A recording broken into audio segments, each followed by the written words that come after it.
Are we live? We are indeed live. Okay. Let's see. Today we are doing some Aqua Hideout. Start off with some Doku to calm the soul. Ground Dragon. Have to be Zygarde. Which form do I think is most likely to not get chosen? Like, with Zygarde complete here, and like 10% here. Then here we gotta go Pupitar, right? Then Water Ground. We obviously have Whiscash, Gastrodon. I think Barboach is, though. As well, yep. Fossils, okay.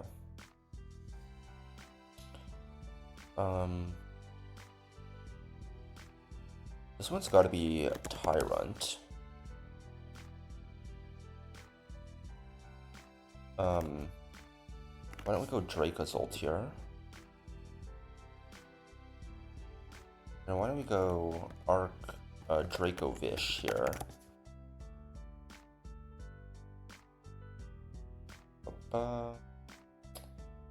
Water type and rock type legendary. Diancee's a mythical, right? I don't know if they're counting Ultra Beasts. Rock type legendaries. There's Terrakion and Regirock, right? Do we have any others? Ogerpon Cornerstone. I feel like the Ogerpons are very forgettable. And then we can do Ogerpon Wellspring here.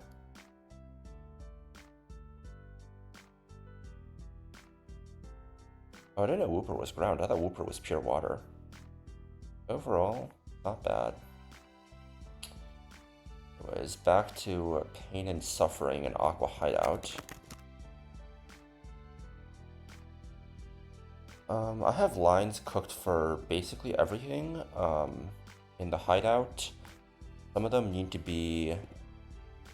some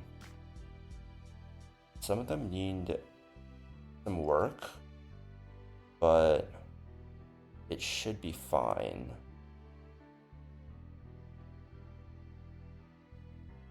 Ollie.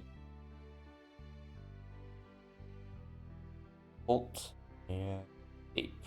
Where's Ape?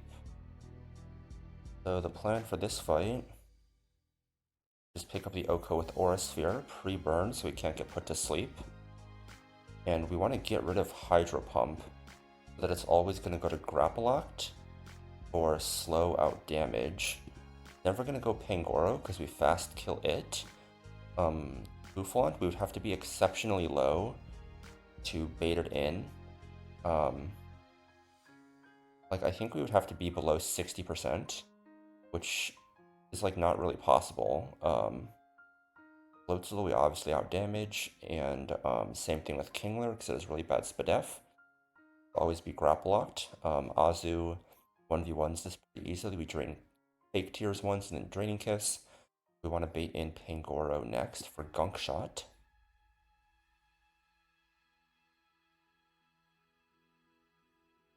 I believe we should be able to guarantee Gunk Shot. Excellent.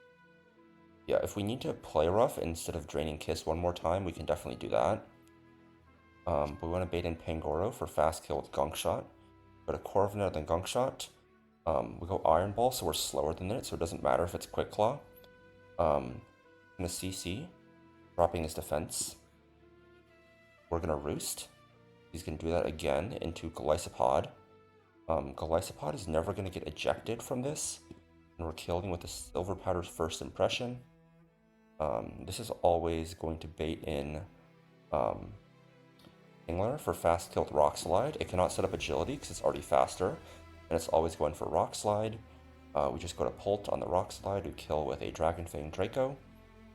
This should bait in Boufflant or Lash Out, because if we have Dragon Fang, we show fast kill to Floatzel. We're gonna go to Boufflant for Lash Out. We go to Ape. Ape just picks up the kill with CC. And Floatzel's out last. we have a lot of different guys from you to you to you and you that can all work together to take down this Focus Band Floatzel. Just making sure I remember all the items and abilities. Fur Coat, Bright Powder, that's why I have Aura Sphere. Scrappy, we're not switching into a Ghost type. We're playing around the Quick Claw with First Impression and Iron Ball. Technician, Assault Vest, Azup just beats this guy. Water Veil, Focus Band, we're not trying to burn you, and we can't perfectly play around Focus Band with this team, but we have enough guys that it should be pretty easy to deal with. And then Sure Force Life Orb, you don't do enough damage to you. Yeah. So a couple more things I just need to do in preparation for this fight.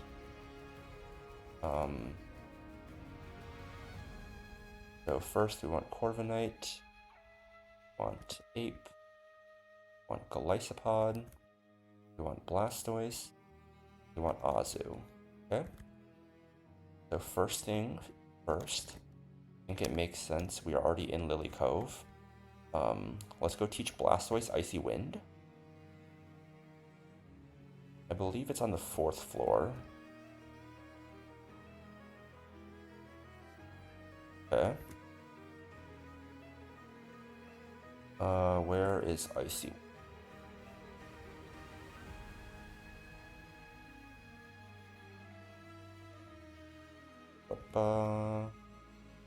Where is this move? Am I blind?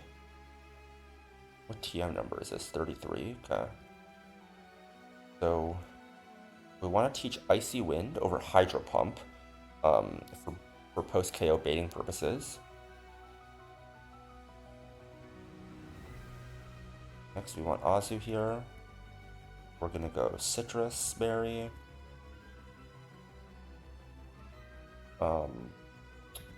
We're gonna have Corviknight with a Iron Ball, Volley with the Silver Powder, Bolt with the Dragon Fang, an Ape, doesn't need an item.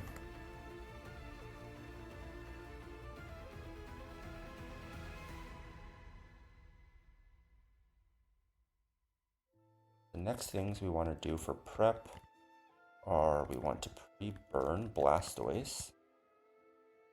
And I think that's it, right? Fleet Pump. This is burned.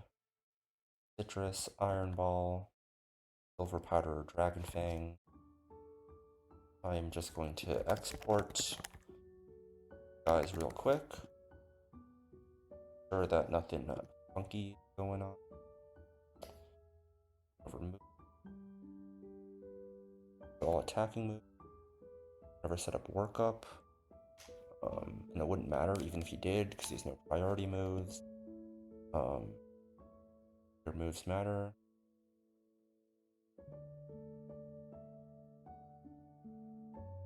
Just making sure that you kill you.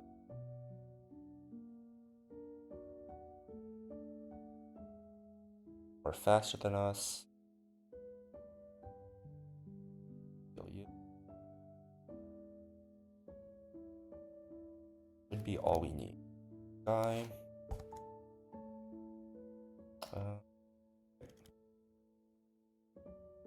I believe we have some story to do first.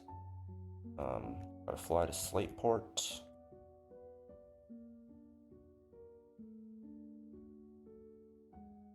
On here.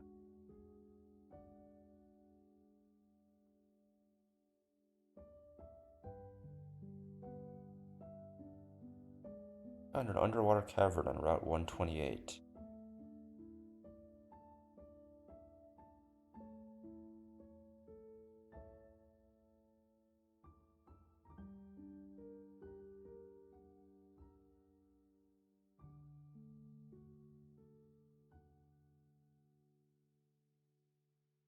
They just jumped into the water.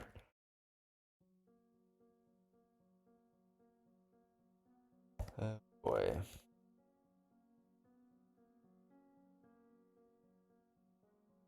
Corviknight does not need to be pre-burned for this.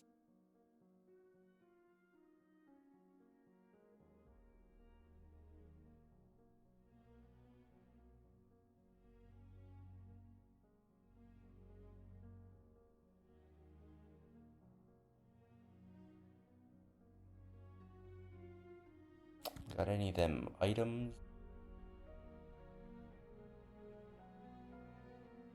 Yeah. All these guys are kind of demons, so we'll slow down for these fuckers.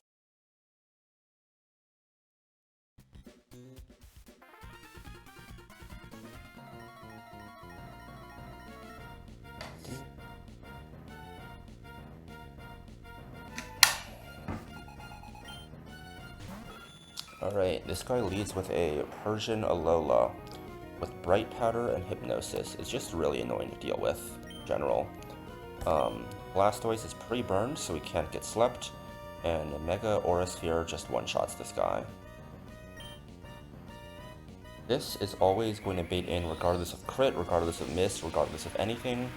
It's always going to bait in Grapple-Locked for slow out damage. It can miss, that's totally fine. It just means we have more answers for the floats on the back.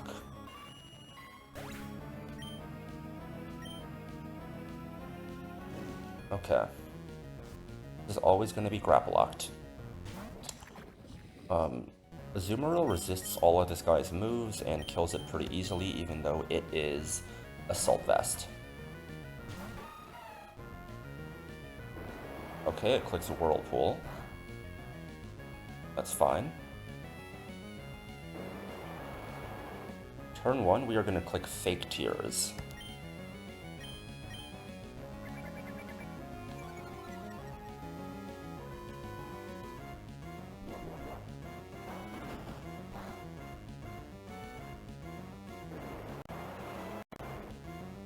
I think this is procs our Citrus Berry, so I guess -1, but should be fine.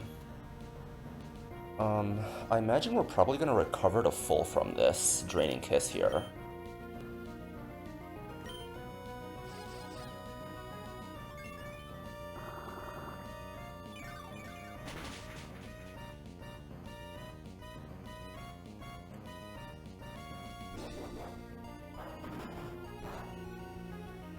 Ooh, that was a crit, okay.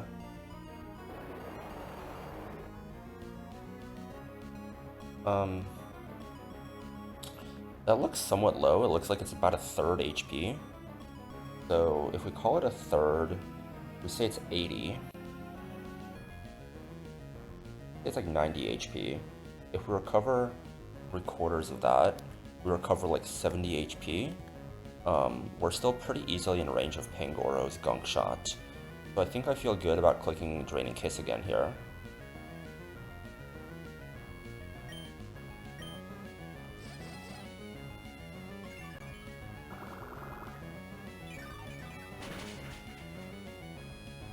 Okay. And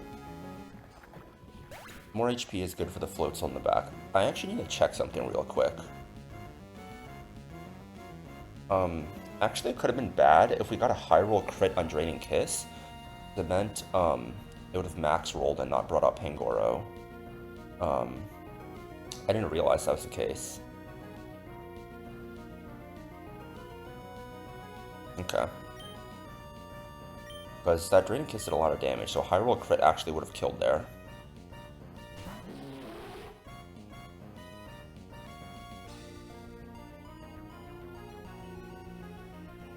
So this is Pangoro for Gunk Shot. I guess it was bad, I should have played around that, but it's fine.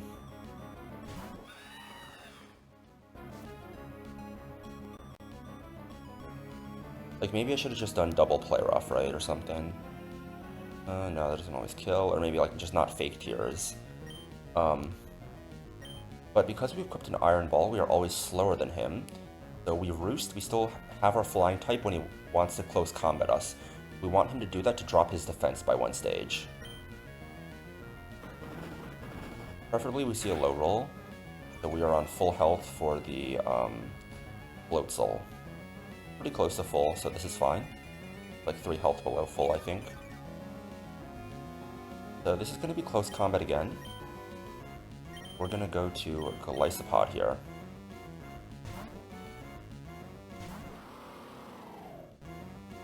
And now that he's -2 defense, a Silver Powder First Impression just one-shots this guy. It cannot Quick Claw us and click Stone Edge because that just makes him move first in his priority bracket, and this is a +2 priority move. Funny, he never got Quick Claw once. Now this is going to bait Kingler for fast kill with Rock Slide.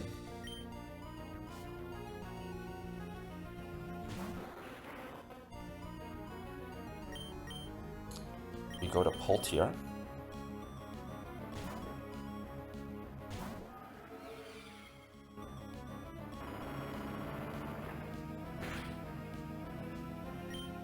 We outspeed and KO this guy with a Draco. This is going to bait in Bouffalant for Lash Out.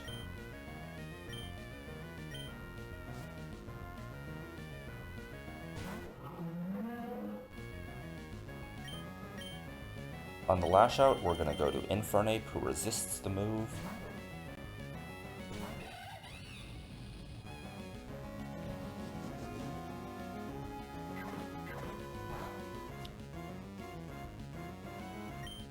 And then we kill with Close Combat. What's Lash Out's secondary effect again? Double power if the user had a stat lower this turn. That's pretty random. Either way, this is going to bring in Floatzel. It's always going to go for Liquidation because it sees the kill. We are going to go to Golisopod here. It should never eject.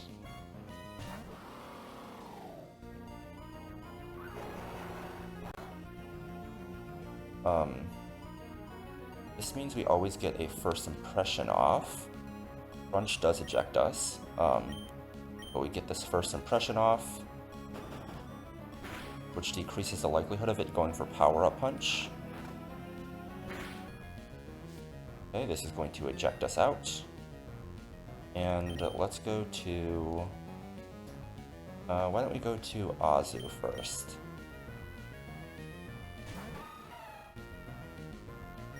Let's go for a Draining Kiss here. Gotta make sure we see whether or not it might lower our defense. It did not there. Means we're always going to survive another if this doesn't kill. But we kill, Azu takes another. Yeah. Very nice.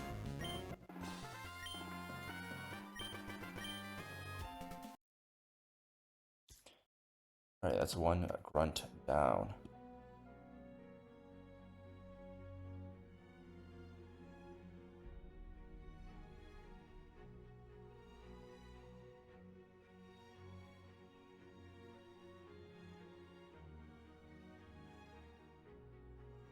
On to the next.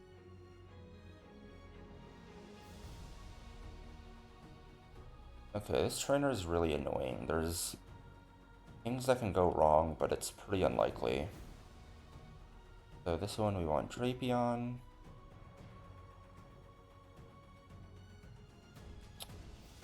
Dragapult.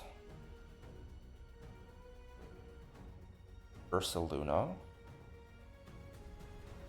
Is my Ursaluna here. Golisopod,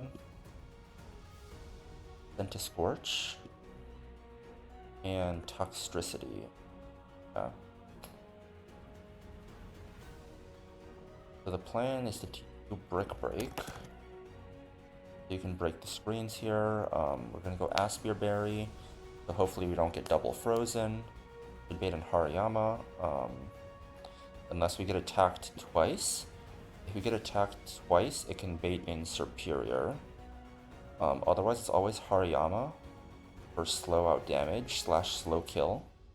Go to Pult on random move, go here on the Rock Slide, we kill with Facade. We pre-damage it very slightly to guarantee that Superior wants to go for Leaf Storm. The Golisopod, who's always going to eject into Centiscorch. We have the Zoom Lens to kill with Flare Blitz, and to pre-toxic so we don't get glared. And we're always able to kill it, but if it decides to go for Dragon Pulse over Leaf Storm or Leech Seed, and it gets a high roll crit, we die to recoil. This always baits an Aloe, who gets one shot by you.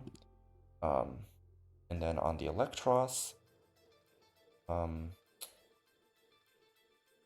basically it can be either Aqua Tail or Knockoff, right?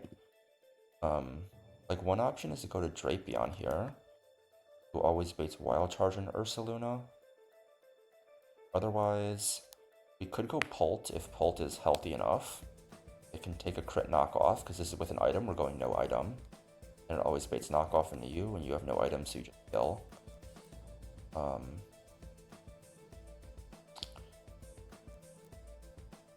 Otherwise, we might have to go hard you and dodge crit.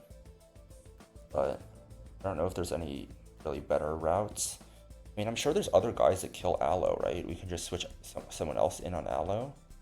Like, we could go Mega Ampharos, Aloe, and just... you don't kill. Ass.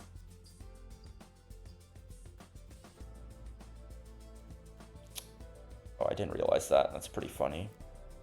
What about Eldegoss? Eldegoss surely kills with a... Eldegoss surely kills with a Leaf Storm, right? Go Miracle Seed. Guarantee kill with a Leaf Storm. Baits in you, you're going for knockoff. Go to you, take the knockoff. Right?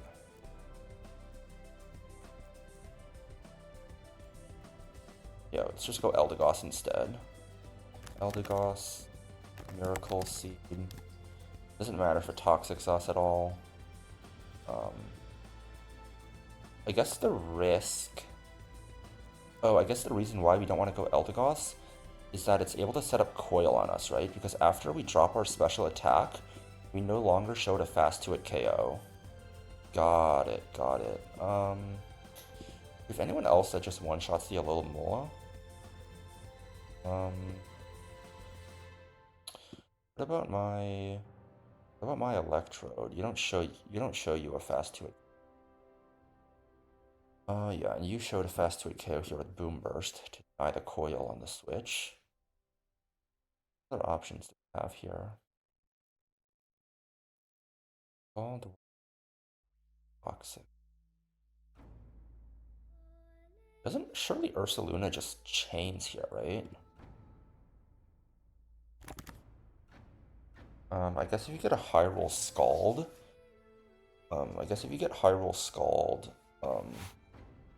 it's kind of problematic, right? Like you can go Life Orb here. Life Orb gets the kill. You're at 194. You need to survive like a little, like 2 burn chips and 2 Life Orb chips, which you absolutely can do. So I think what you do is you go to Prim, and then you go Iron Ball, and then you just flip turn out. Oh.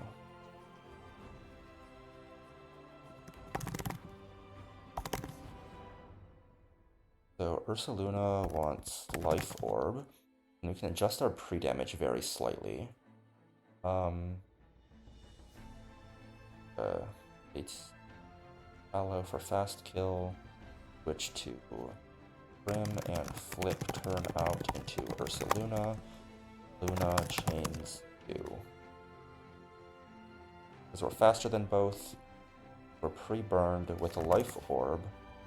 We also have guaranteed kills. He's gonna proc Rocky Helmet, but I think that should be fine.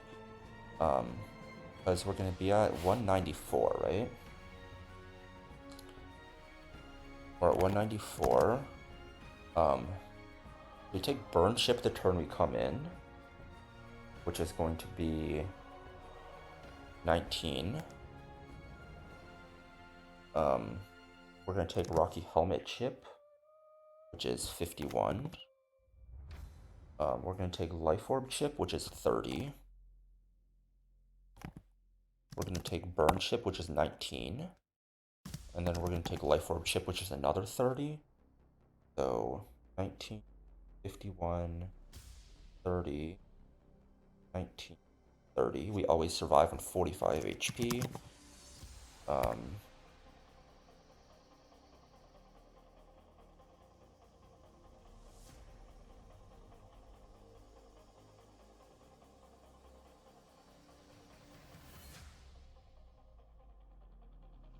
So 45 HP to play with, basically, right? How much does Rock Slide do? What's the spread? Is the spread 45? So it's 39.70, which is a spread of 31, which means that even if I pre-damage a mineral always gets that, we're always fine. Okay, got it. So the pre-damage we need to be at is 194. We're gonna take Life Orb chip. We're gonna take Burn chip twice, and then it's a Mineral Rock Slide, which is 39. So 194 plus 30 plus 19 plus 19 plus 39 is 301 HP. Which is just 30 more, 1 Life Orb chip more than initially planned.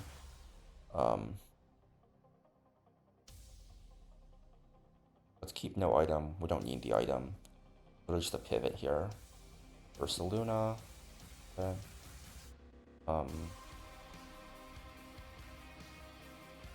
Might as well go Citrus on Golly.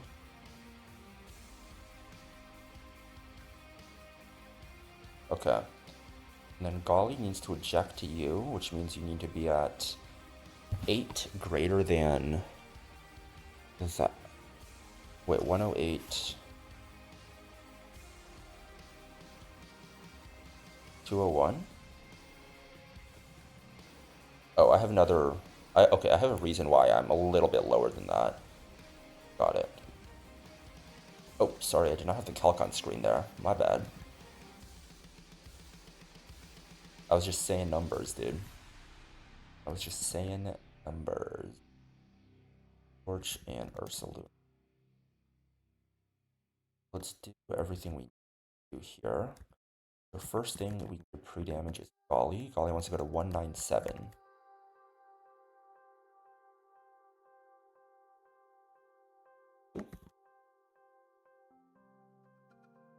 Next, the pre-damage. Check something one more time. Okay. Pre-damage Ursaluna to 301.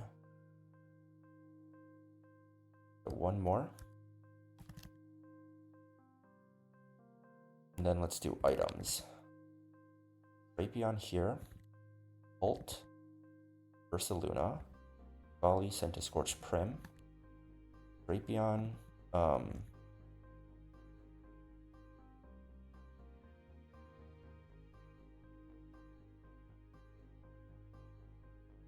We want to give the Aspire Berry to. Ursaluna wants the Life Orb. The Lysopod goes Citrus Berry. Ventiscorch wants the Zoom Lens, and we'll hold off on equipping Prim with an item.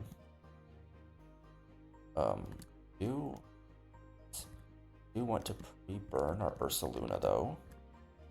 Then want to fly to Mauville City. Drapion Brick Break. I feel fine about deleting Poison Jab because we can always reteach it at the same tutor. Then I want to fly to Fall Arbor Town, do a pre-damage, or pre-toxic my Centiscorch. The reason we want pre-toxic instead of pre-poison is because since we're only staying in for 2 turns, it does less damage. So just toxic me, please. Thank you. Okay. We want to lead Drapion Aspire, and we want to give already. Why do you have the Shed Shell? You want the Zoom Lens.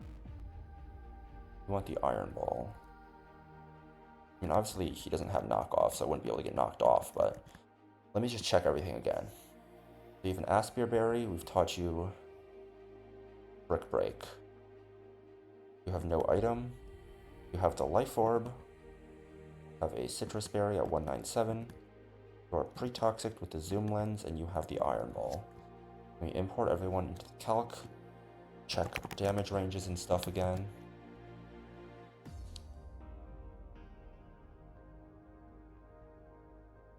obviously two-shot. Obviously kill you, you kill you, and you kill you. Nothing can be called. Regen leftovers. Scald, he doesn't have flip turn. Leftovers. Obviously can't coil. Contrary bright power, that's why we are pre-toxic. You are life orb. That doesn't matter, we obviously kill you. Okay. This shit just makes me so nervous, man.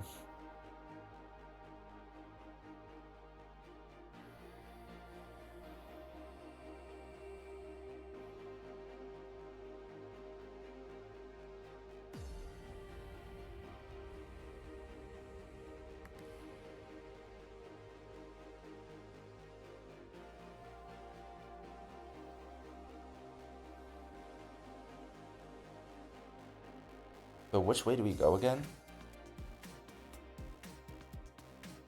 This one is the trainer. Okay.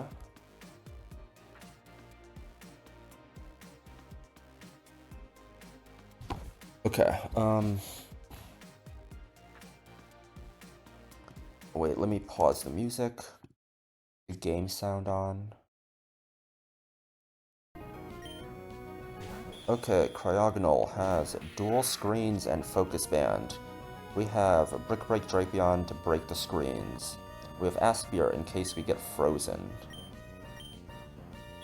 Ideally, we have him just set up screens twice and never proc focus band. That would be nice.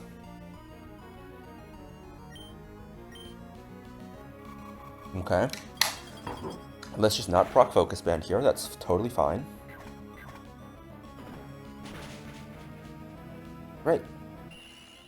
This is going to bait out Hariyama for slow kill with close combat.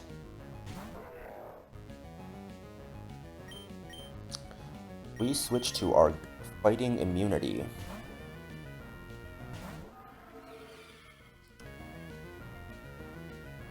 Yep. This is going to bait a rock slide. We switch into our resist.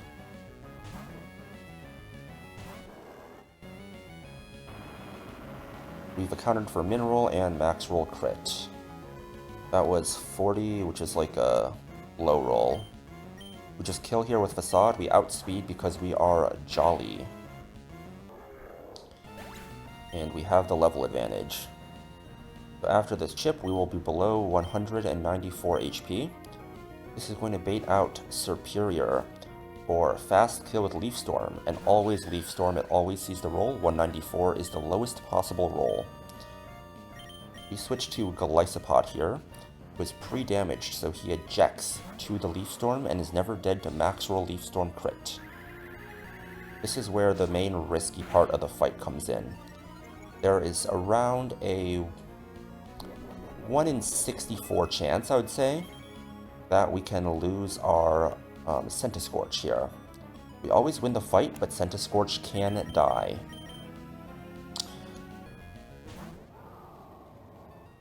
So Zoom Lens, Flare Blitz, always OHKOs.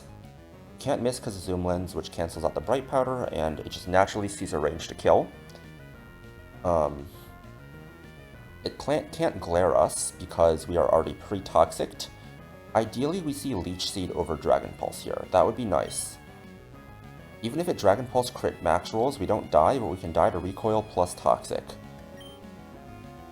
Let's just not see a crit here. Perfect, Centiscorch lives. That's fine with sacking Centiscorch here if needed. It probably just means he's going to be a sack in Moss Deep Gym now, but it means I get to save someone else. We're never dead to toxic here. This is going to bait in Aloma Mola for fast kill. We switch to our Primarina, who doesn't care about what it wants to do. Primarina is holding the Iron Ball, so we are now slower. This allows us to get a slow flip turn off, even though we are trapped, pivoting moves still work. It can Toxic, it can Scald, it can Wish, it can whatever. We slow flip turn out of here. We don't care about the chip. You fucking suck, you missed.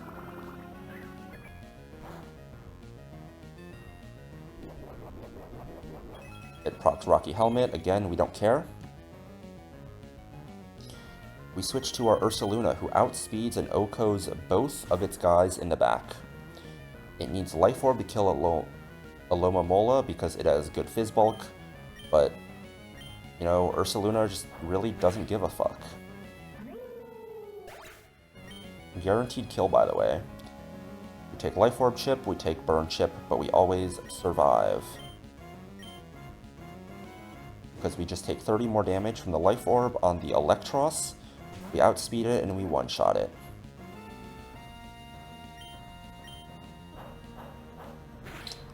That's Grunt 2 down.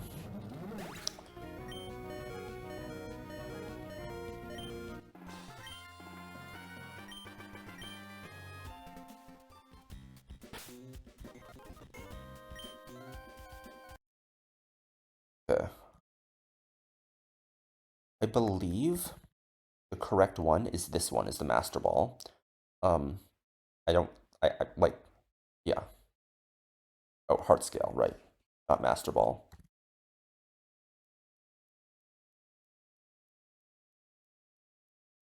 Let me add that to the tracker. Plus a 1 Heart Scale get. I mean, this one's already basically accounted for in terms of like where we're spending it, though. It's already basically locked in. We need this to teach Kecleon roleplay so we can do the heist on Tate and Liza. Having no heart scales for the entirety of Moss Deep Gym is going to be tough, but I think we can manage. Worst comes to worst, I just fucking sack aggressively, man. Always sack. Got a lot of shitters. I'm already planning on sacking someone in Aqua Hideout too. And surprisingly enough, not on Matt. I could sack someone on Matt, depending on how things go, but I'm not planning on it. Grunt 3. Be here. We want Eldegoss. And the right scene, yep. We want Eldegoss, we want Hamilton. We want Golisopod. We want Drapion. We want Electrode. And we want Turtonator. The plan for this one is we just kill with a Magical Leaf into a Rapid Spin. Deny rocks, whatever. We're faster than these guys. Especially after a Rapid Spin, so he's always going to want to go Crobat for fast kill. Always going to be Heat Wave, even if it gets a Power Gem crit. After Citrus Berry heals us out, it's going to be Acro anyways. Honestly, we even prefer Heat Wave, but it doesn't matter. We're pre-burned for something later. Or Citrus for something later as well, potentially. Either way, Hamilton takes on Crobat just fine. Rock Slide into Flare Blitz. We're never dead to double crit. This is with the Flying Gem. This is going to bait in Sharpedo for fast kill with EQ or Waterfall. We want to eject with Golisopod here. Let me just check the Golly HP. Earthquake does 28 min. Either Earthquake or Waterfall. 28 plus 8 is 136. We want to go to Drapion. We want to pre-damage Drapion just a little bit. So that Earthquake always triggers its Iapapa Berry.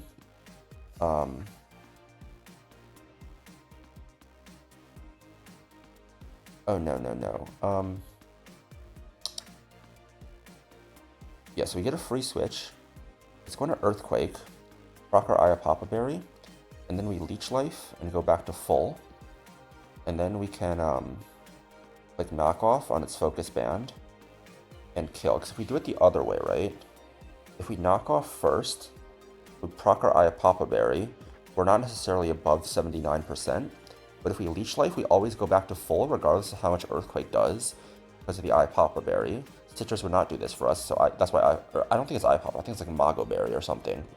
And then we can try to knock off.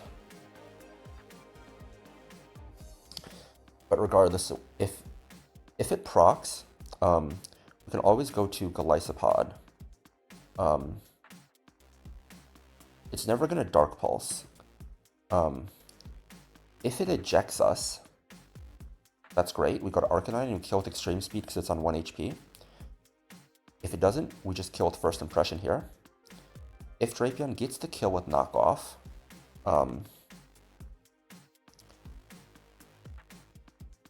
it's going to bait a Scavalier for fast kill. Turtonator always beats this guy. With Citrus Berry, pre-damage so that one drill run always procs it. If it drill runs, kill. If it doesn't drill run, double max roll still doesn't kill us at that range. And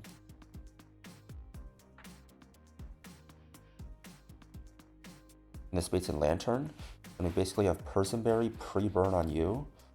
Along with you, that hopefully has like Citrus Berry, can synthesis up and eventually beat it. Not the most reliable thing in the world, get around Bright Powder and all that, but it should work. Sure.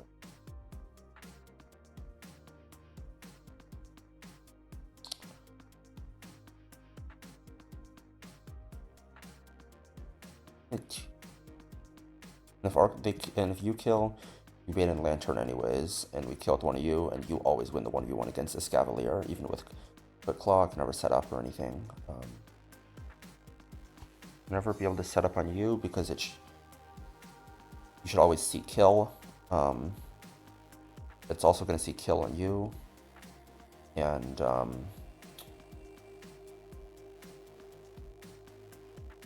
well, I guess if Golly kills and it doesn't see Megahorn kill, it could SD. And then we have to basically just dodge Quick Claw, right? You'd have to click it and Claw. But I guess Arcanine does it. Yeah. So I want to adjust the HP that Golly is at because of that. If we're baiting EQ, can we guarantee double eject? I want to make sure that we're above that HP threshold, right? So basically, we want to just ensure that, I guess if we max roll waterfall crits. Yeah, okay, max roll waterfall crit, basically, right? So, we want to end at 110. Citrus Berry heals us for 54, and then we add 60 to that, that's 116. So I think we go 116 on Golly and Citrus. That gives us the greatest chance where, like, if it minerals Earthquake, chance where we can still eject out again.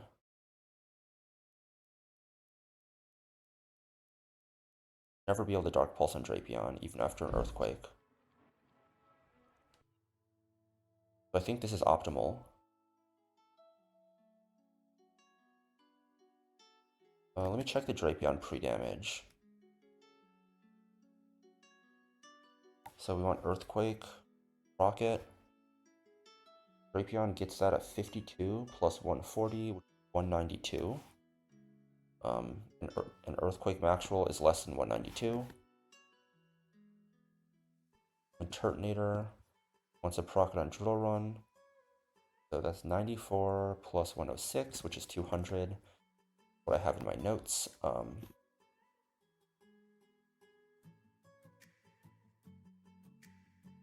This one will bring in Hammy, Turtonator, Eldegoss, and Electrode.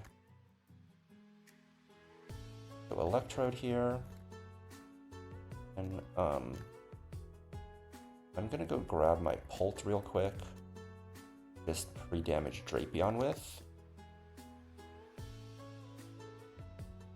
I'm also gonna teach Poison Jab again, just so I don't forget. It didn't come up, but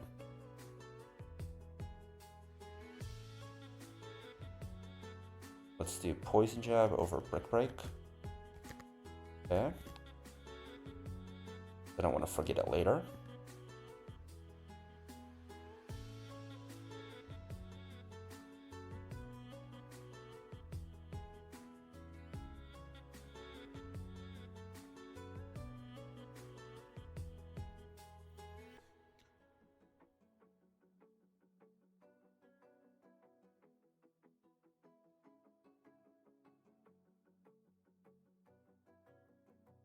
Okay.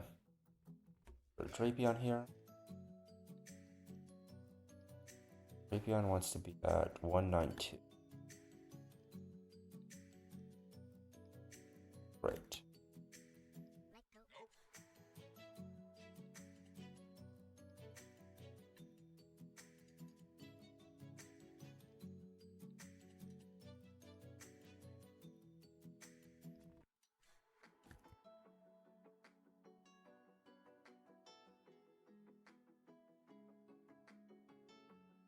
And we want Eldegoss.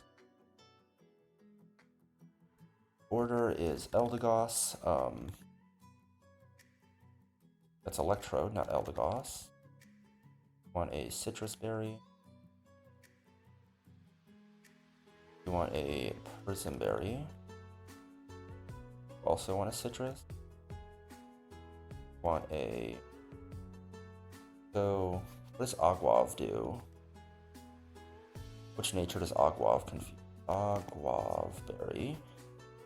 Confuses if it's a minus special defense nature, we are minus speed, so we're fine. Okay. And Turtonator wants a Citrus. And in terms of pre-damages and pre-statuses, Eldegoss wants to be pre-burned, so we can't get paralyzed. Electrode already can't be paralyzed, so we don't need to do that. Okay. And pre-burn Eldegoss. The pre-damage Golly to 116.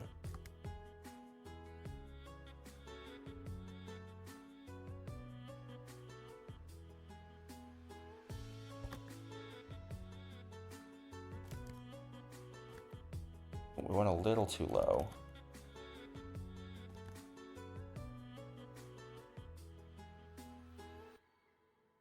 One, two. And then we want Turtonator to 200.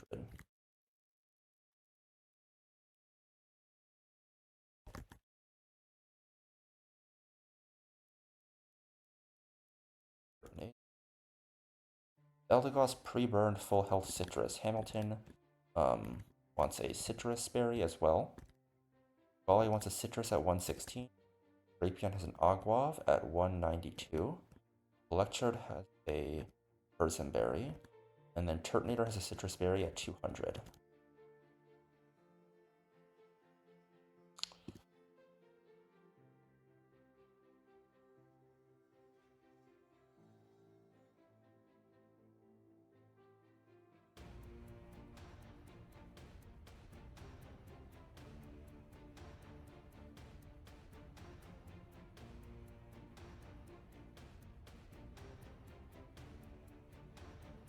I think the trainer is right around the corner here.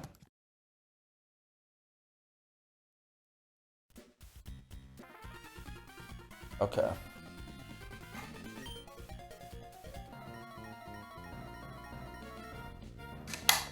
Okay, ideally, we see this guy try and set up hazards twice. That'd be nice.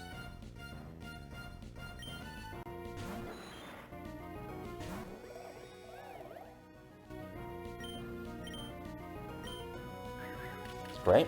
Now set up rocks on the next turn. That would be ideal. This almost starts a pain in the ass to deal with. It has Focus Sash, hazards, and the weak armor ability, so you can't fake it out to break Sash. When we rocks, perfect. This way we end on pretty high health, and no hazards on the field. This is gonna bait in Noivern, or Crobat, sorry, for fast kill with acrobatics. Okay, Noivern on Grunt 6 is already scarring me. I'm already calling Crobat Noivern. This is fast kill with acrobatics, so it's gonna go for it.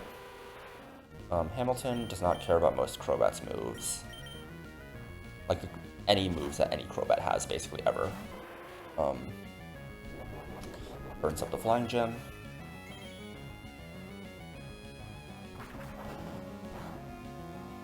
Okay. Click Rock Slide here. One for Super Fang, actually. It did more damage than Acro it saw. This procs our Citrus Berry.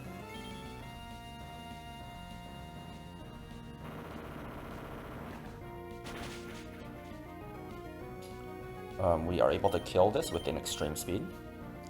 This is going to bait in Sharpedo for fast kill. It is fast kill with both Waterfall and Earthquake.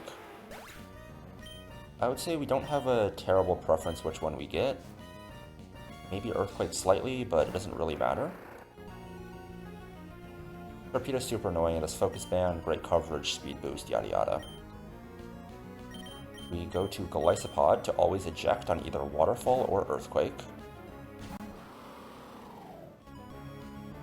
Okay, he went for Waterfall, that's good. Just preferably no crit. Okay. How much do we heal up to after Citrus? Heal up to 136. I think 136 is perfect. 136 means we always eject, okay.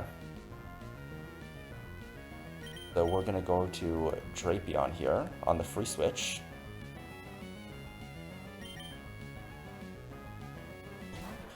Turn 1, we actually want to click Leech Life here. It's gonna go for Earthquake. Earthquake is gonna put us into Aqua Berry range. And with Aqua Berry plus Leech Life, we always go to full health. This cannot crit, we are Battle Armor. The roll does not matter here at all. We always go to full health. We heal 50% and 40% from Leech Life. Okay. Now we want to knock off. It doesn't matter if it kills here or it doesn't. It's slightly better if it does, but it doesn't really matter. Earthquake again, it never kills us, we are at full health.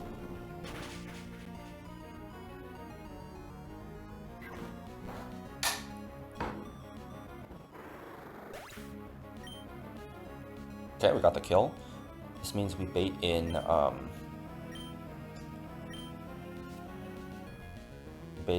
Scavalier first.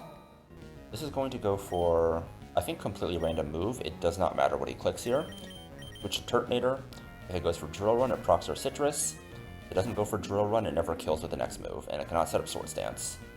Drill Run is going to proc our Citrus. Even if it max rolls, after Citrus Berry, we are never dead to Quick Claw. And obviously this is 4 times weak to Overheat, it just super dies again. This is why we went pre-damaged a little bit.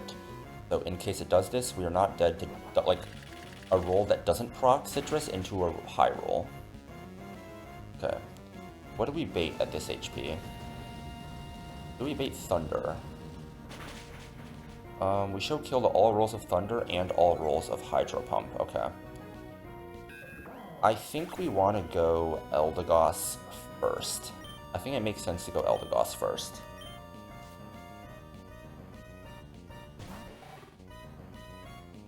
Okay. This is always going to be an attack. We prefer to see it land, so we drop his speed. Hydro Pump hits. Fantastic. Crit plus burn does not do very much to us. It does like, well, it might as well do the math, right? Burn does 12 damage per turn, and max roll crit does 61, so it does 73 damage max. Which means we are free to fire off a Magical Leaf. It has Bright Powder, which means we can miss our moves, but Magical Leaf never misses. We are now faster than it because of the Cotton Down speed drop.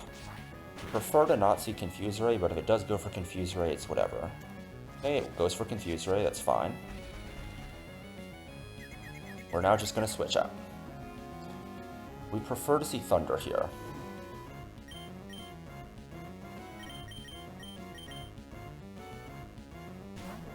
We prefer to see Thunder just because it does less damage. Great. So, a Hydro Pump crit does 99 to Electrodes. That is the magical number. We want to click Magical Leaf again here. 2 Magical Leaves just kill, and this is always good now, okay? Because if it tries to go for Confuse Ray, we have the Persimmberry, and no one hit ever kills, and this Magical Leaf gets the kill. That's Grunt 3 down. Overall, pretty good cooks, I would say. I guess the one thing I did miss was the Azu crit killing with high roll crit on Draining Kiss, and that could have potentially changed baiting order. So maybe I should have caught that.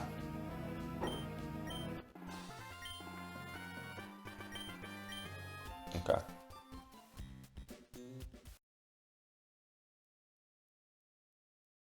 Either way, shit worked out.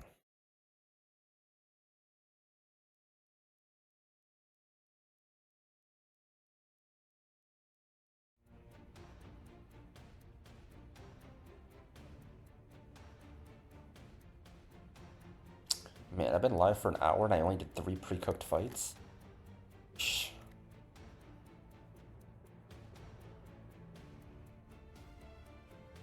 Okay, next fight. Okay, this fight's kind of annoying. I guess I did revise some lines, I guess, right?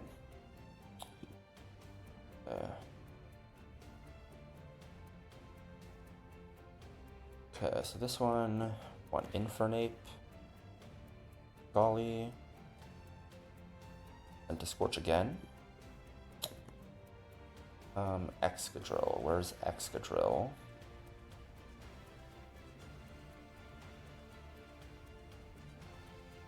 Blastoise.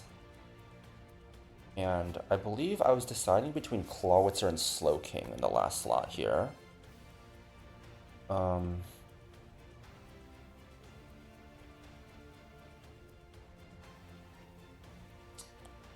Where is my Slowking? My Slowking. Oh, Slowking is here. Where's my Clawitzer? Big Claw is here. So, Ape just always kills this guy with an Overheat. We outspeed. We pre-damage very slightly so that it baits in Sand Slash for Earthquake. Take how much from Hail? We take 14 from Hail and 194, so we want to be at 208 on Ape.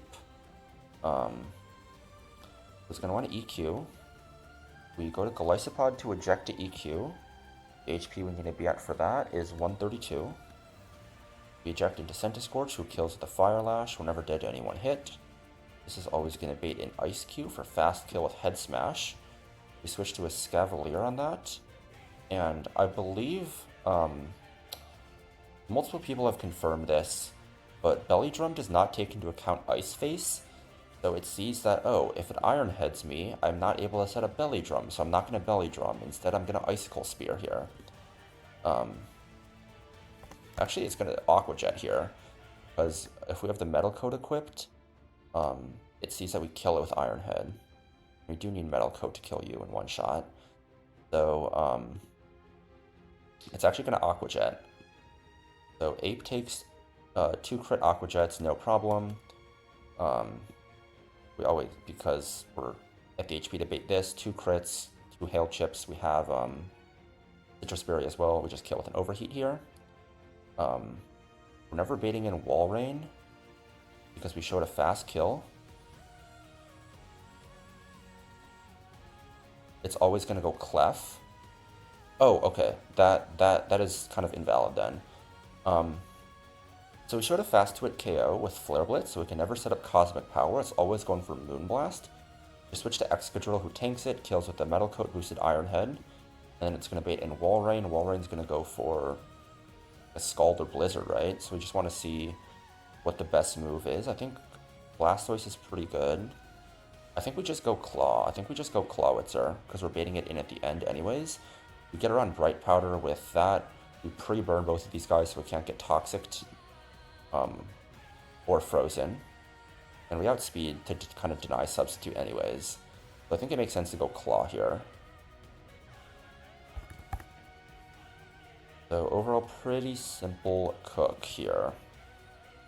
Yeah. We don't need to pre-damage Excadrill, so no, don't need to pre-toxic.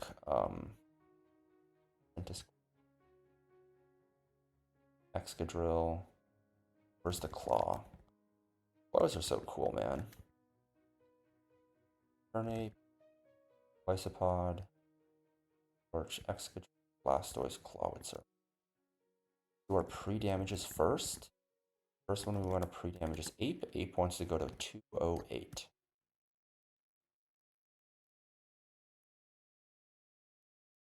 One more.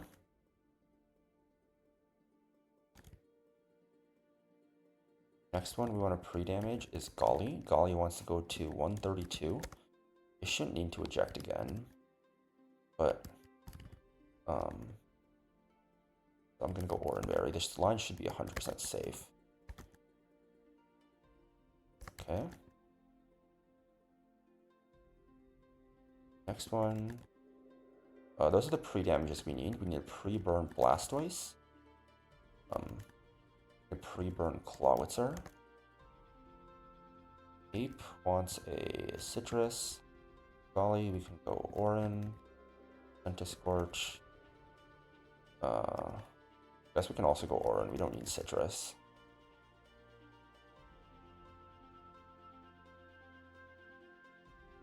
Metal Coat. And then it shouldn't come up, but we can go Citrus here.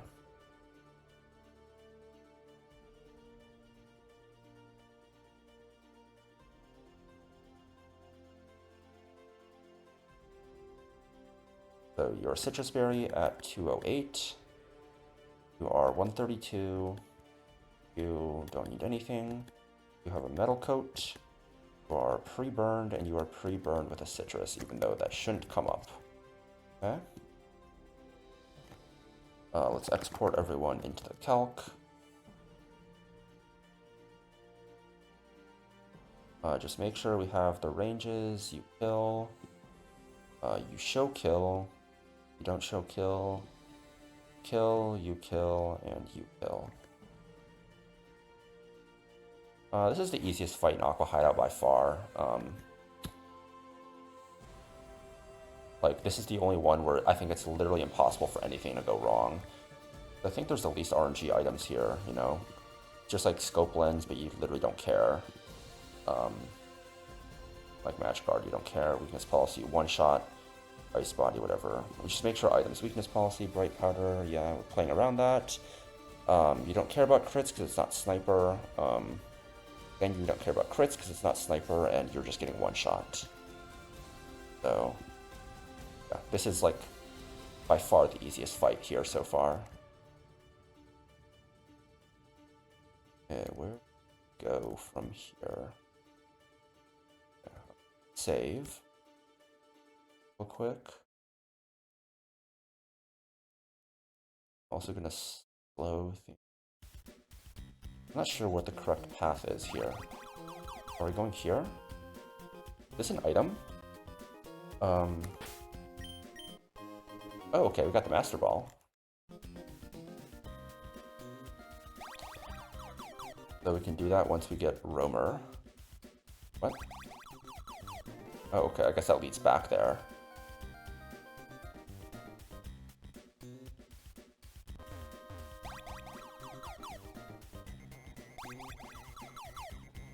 This just leads to the start.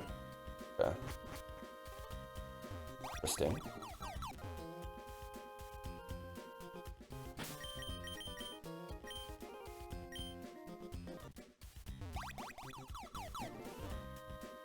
An item? Or is this an electrode? I claws electrodes. Uh-oh.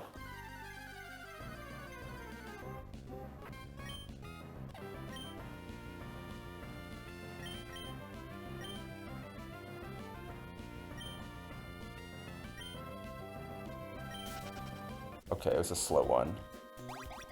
I had a feeling it was an electrode, but... Okay, so it's not that one, which means it's this one.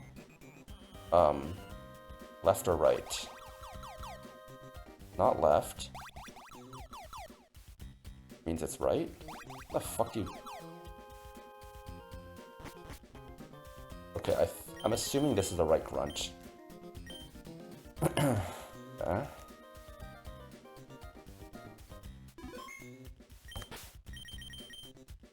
Everyone's right. Yep, okay. This fight should be riskless. I grow weary of waiting.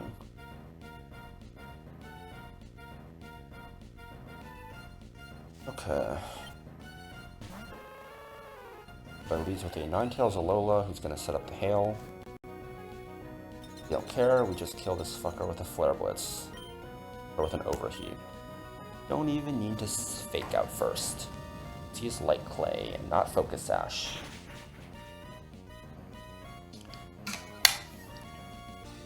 This is going to bait in a Lowland Sand Slash after the Hail Chip for fast kill with Earthquake. Can never set up Swords Dance because we showed a slow kill.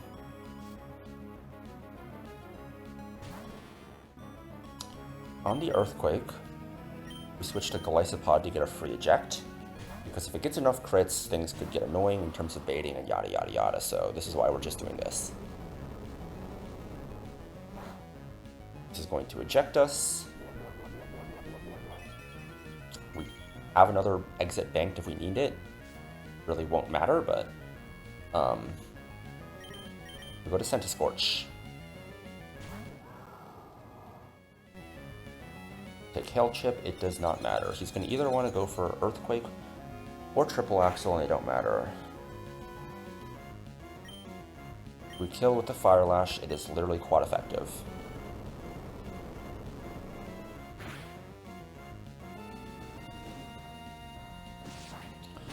This is going to bait in Ice Q, who is 1 speed faster than us, and always sees fast kill with Head Smash. Yeah, in the prep earlier, I was like, oh, do I want to go Slow King? Because I forgot, that Ape denies wall range from coming in because it shows that fast kill with CC rolls. So this is Head Smash. We swap into our 4x Rock Resist that we've been using forever. Cannot set a belly drum because the AI does not see that it has Ice Face and can always tank a physical move. Miss there is fine, so again, for the same reason, it cannot set up belly drum here, which means it's always going for Aqua Jet because it sees that we have fast kill. It doesn't see it as Ice Face. Even if it went for Icicle Spear, that'd be fine. We're just going back into Ape, and Icicle Spear does less.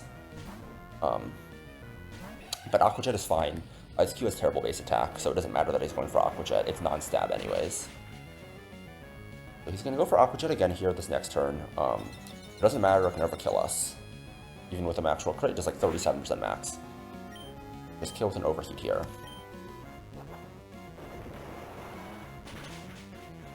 Overheat is a special move, it bypasses the Ice Face ability. It's Citrus in case it like double crit or something.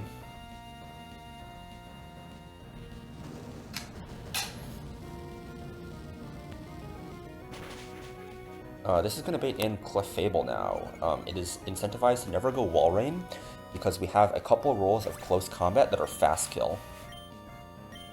So it's always going to go Clefable, and Clefable cannot set up because we show it a fast 2-hit KO with Flare Blitz. Where are you now, Aura Sphere enjoyers? Flare Blitz Supremacy. Not really. Aura Sphere and Mach Punch both have their uses, and they're both very good moves. We switch to Excadrill on the Moonblast, who takes very little from it. We outspeed an Oko with Iron Head, which means it never gets to proc its weakness policy. Again, that doesn't matter, we're a physical attacker.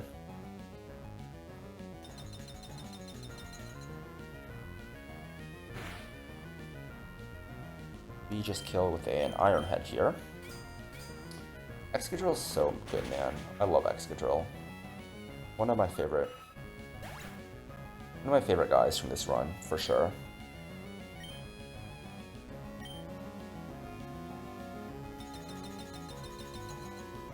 The last guy is Walrein. Walrein always sees a kill here with Scald, as well as many rolls of Blizzard. We don't care. We go to a pre-burn Blastoise. That way we cannot be frozen, nor toxicked. Scald is preferable because it does less damage to us.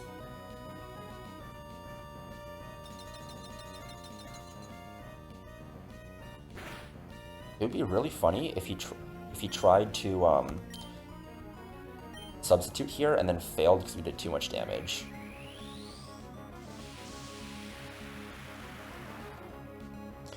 But we Mega Evolve. So max roll Blizzard does 84. And yeah, we always just win this. Ha! So funny, I called it, dude. And Hail Chip would not be enough to finish off, so we're good to just stay in here and take the killed Blastoise.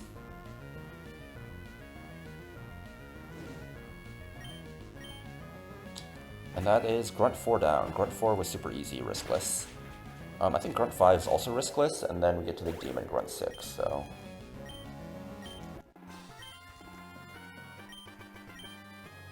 Nice. I might do Grunt 6 as the last one today.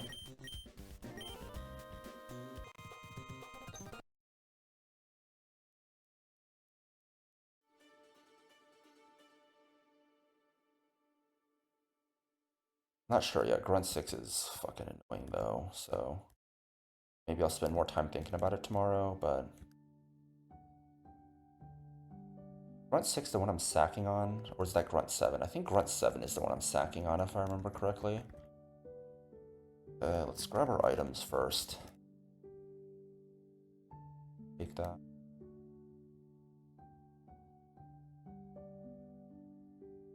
I'm gonna run to the bathroom real quick before this next fight, though.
Okay.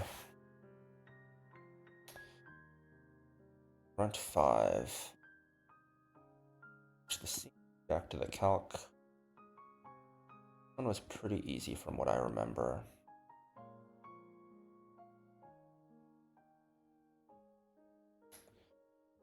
So the lead is just going to be Mega Ampharos. So regular Ampharos baits Earthquake. Mega always survives a crit. Mineral still baits Go-Goat. Or its own Earthquake. Or random move, whatever, you know. Doesn't really matter. The important thing is crit never kills us. He's never going to set up Dragon Dance. We get around Bright Powder by teaching Shockwave. So on Go-Goat, where are we going? Okay. Oh, what the fuck?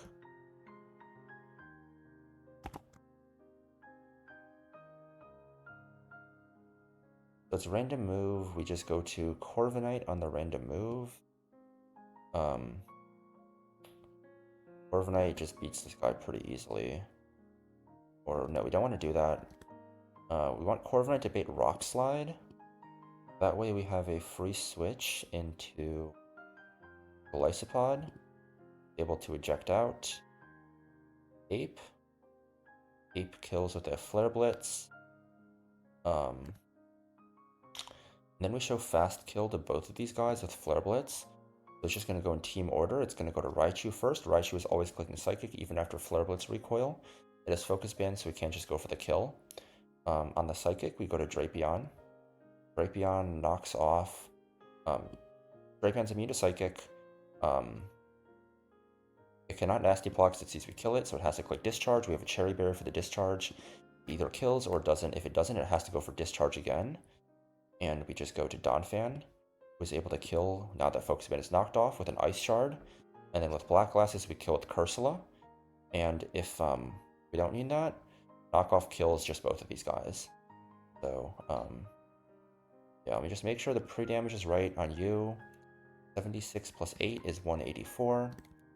Yeah, this guy's pretty fucking easy. Probably just makes things so nice, man. Like, free switches are never bad. We want Donphan, we want Drapion, we want Corviknight, and we want Ampharos, and we want to teach Ampharos Shockwave. We have a Shockwave TM on us, or do I need to buy one? I want to teach it to Ampharos over Brick Break. I'm also just going to go buy some TMs real quick. Make sure we have at least 2 of each on hand.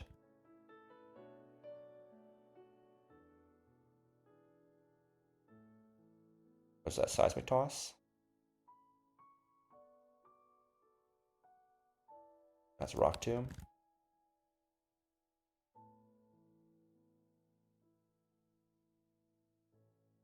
Aerial Ace. Magical Leaf.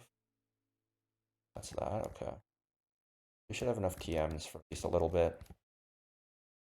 Always come back and buy more if we need. Okay. Let's get guys in team order. Ampharos, Corviknight, Golisopod. Or no. Yeah, Corviknight, Golisopod, Infernape, Drapion. We want to pre-damage Golly to 184.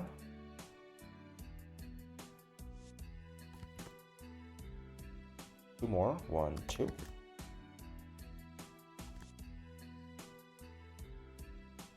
Six rare candies, 1 heart scale.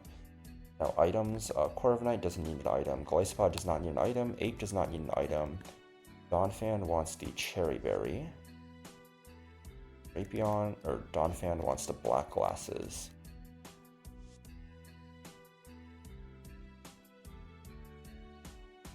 Just export everyone to the calc real quick.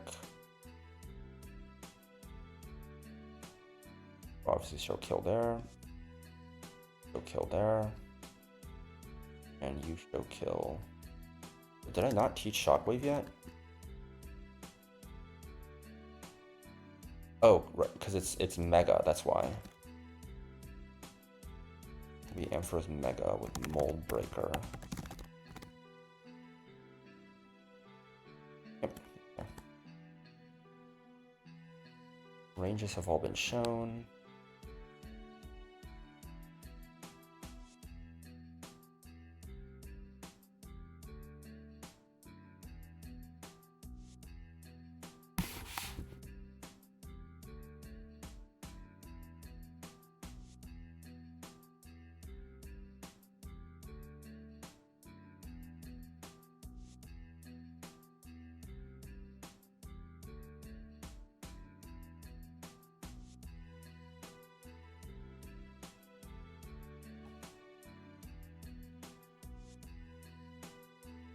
So it's this one that you want to go to.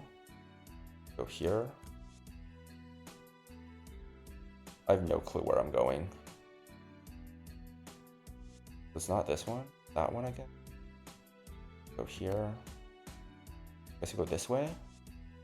Go this way. No. No.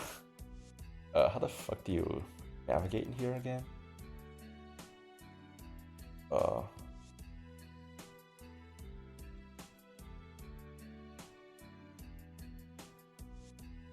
Go back on the same one.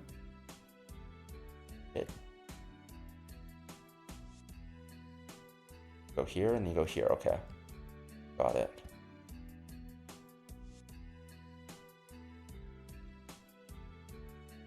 Rapido Megastone. Okay. Oh. Bitch, got us.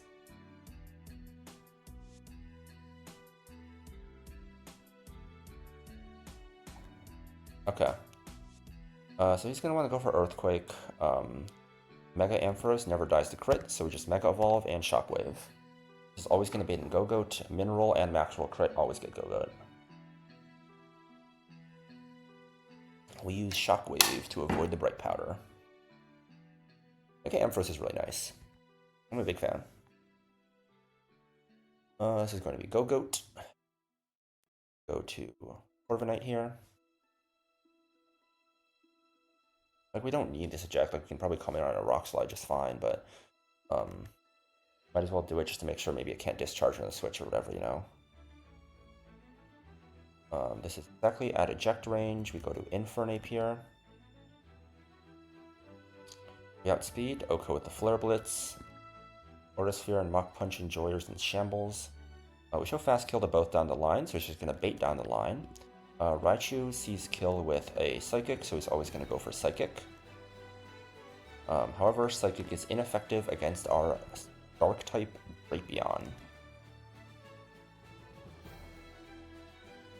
We knock off its Focus Band.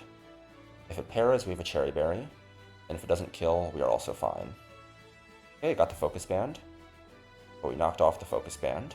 Now this is going to be Discharge again for highest damaging move. We go to Donphan, who's immune.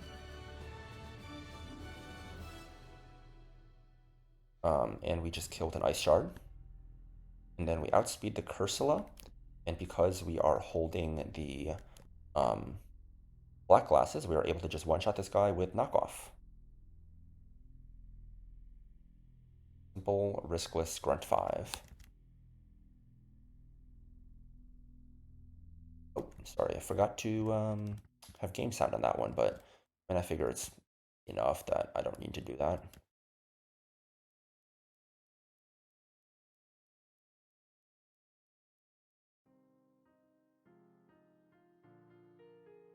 Grunt 6. Grunt 6, I know things got a little bit, not ideal, say. Lines got a little riskier, I can say that for certain.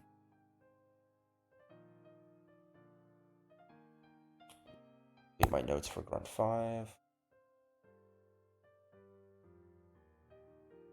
So for this one, I am bringing Volley.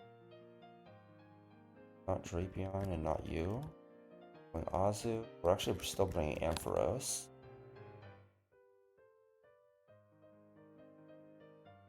My Lantern. Did I grab him? Nope.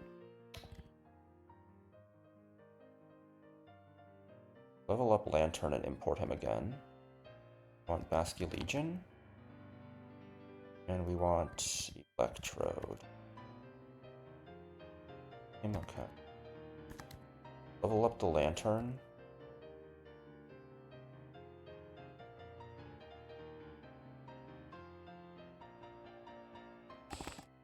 Maybe I had underleveled Lantern in the Calican that actually affects some ranges, because there's actually some ranges where we don't want to kill on this fight, I know.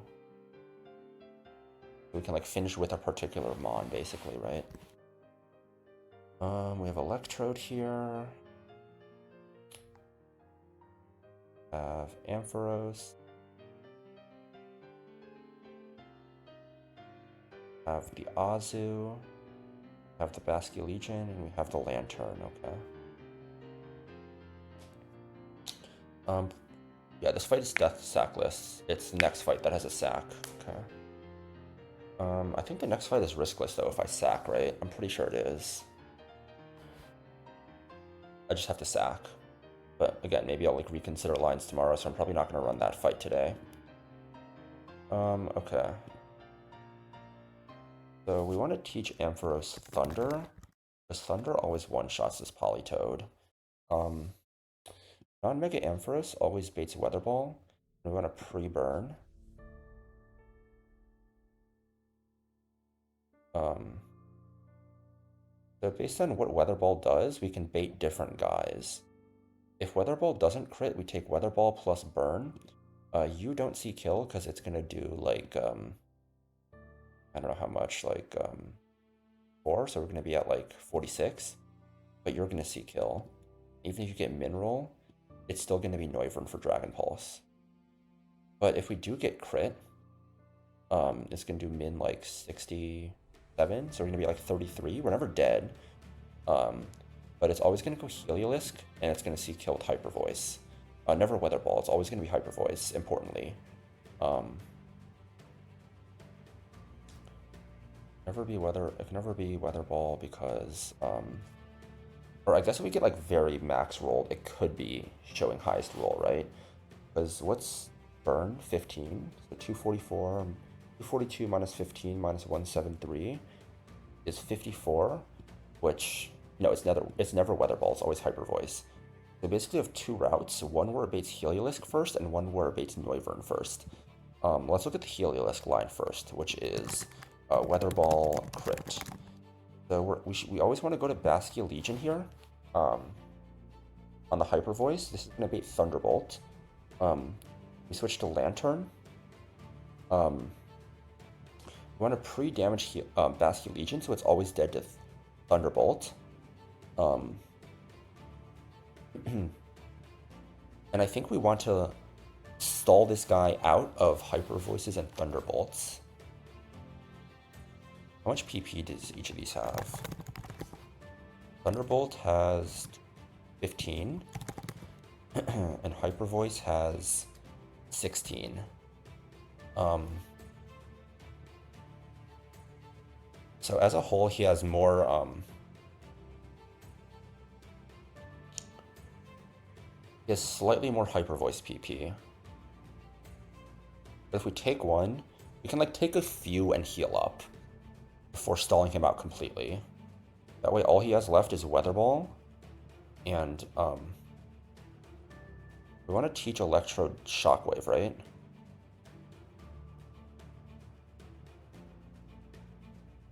Yeah, we want to keep Magical Leaf, because it's going to do more than Shockwave. Unless it does Thunder does more? No, Magical Leaf does more, yeah. So, eventually at some point, it's only going to have Weather Ball left. I guess Weather Ball does more, right? I guess you don't have to heal up all the way. But eventually at some point, we basically just want to switch in here.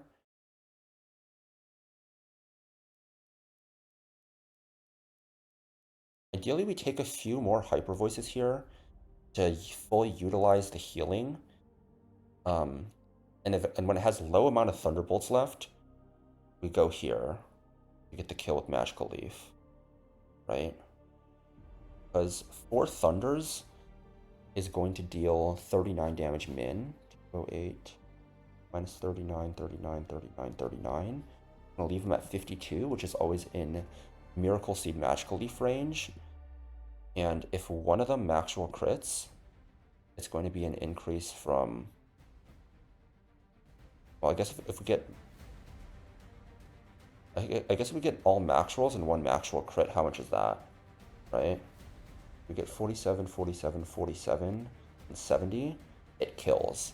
But it's pretty unlikely. And if it gets 2 crits, I think we can just go to Electrode and kill anyways, right?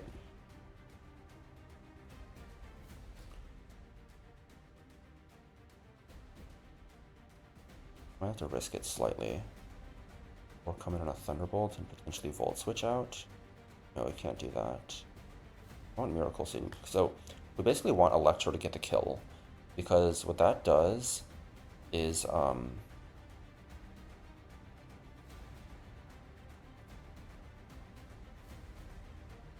it should bait in Noivern, because it's slow out damage, right? And no one is going to see kill, so it's always going to be Noivern. And Noivern can kind of beat with Lantern. I want Lantern to end on full health. I want Citrus Berry. We kind of want to stall it out, actually, right? We kind of want to stall it out. Hyper Voice it. You don't want crit to proc or Citrus. We kind of want to... So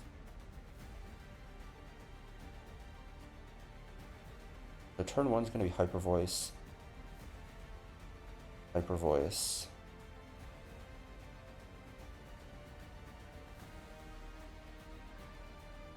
No, we might need to risk some crits where it can proc our berry. Just because otherwise we're taking... Like, we need to get the Thunders in some point, right? But, yeah,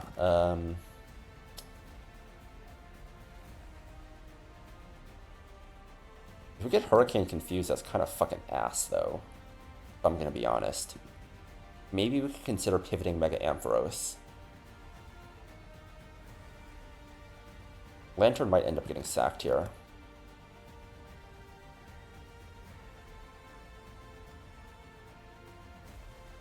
But either way, they should go to Polyrath.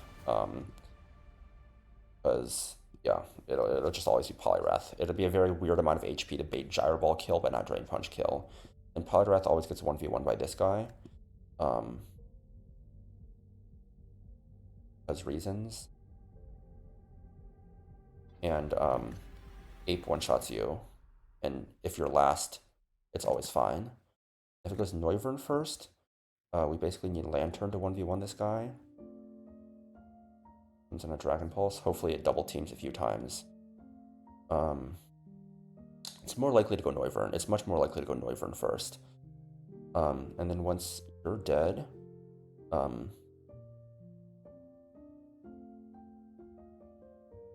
it's very likely to go Heliolisk. It'd be a very weird amount of HP.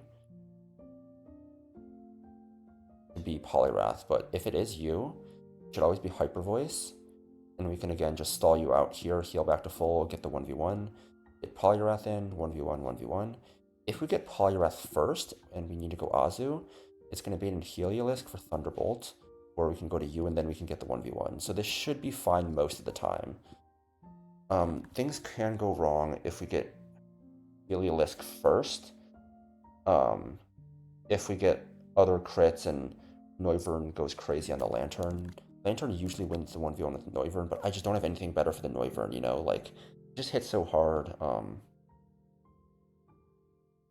It's like, what else can I do, right? Like, if I can guarantee that, like, if I go Prim, but then Prim, like, needs a damage boosting item to get the kill, because we're minus special attack, we can't go Persim, and we also need Bright Powder for that. So I think this Lantern strategy is the most reliable one. Using a max accuracy move, Magnezone is usually better for this, but Lantern I think is the best thing I have. Honestly, Lantern is kind of solid. Complain about not getting, like, it's basically Lantern over Dragonite, and I needed Dragonite. And Lantern has been pretty nice in a couple of fights, like here, you know? I think Lantern's coming to the next one too. Or no, I'm thinking of Grunt 8. It's coming to Lantern is really nice in Grunt 8. But yeah, this looks like a plan.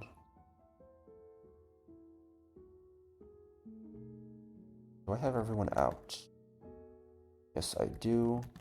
The order is going to be Lantern.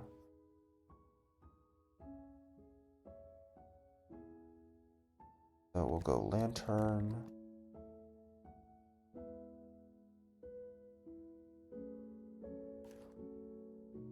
Legion. Electrode. Infernape. Azu. Yeah. So pre-damages. Your pre-damage Legion to 228.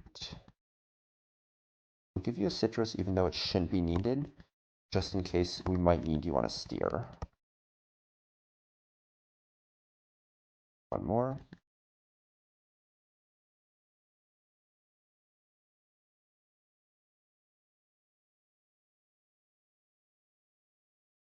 Lantern also wants a citrus. Electrode wants the Miracle Seed, wherever that is.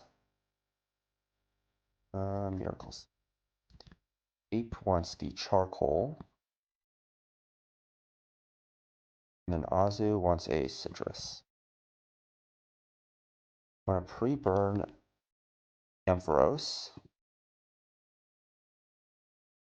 Don't need to pre-status anyone else, because you're immune to Para.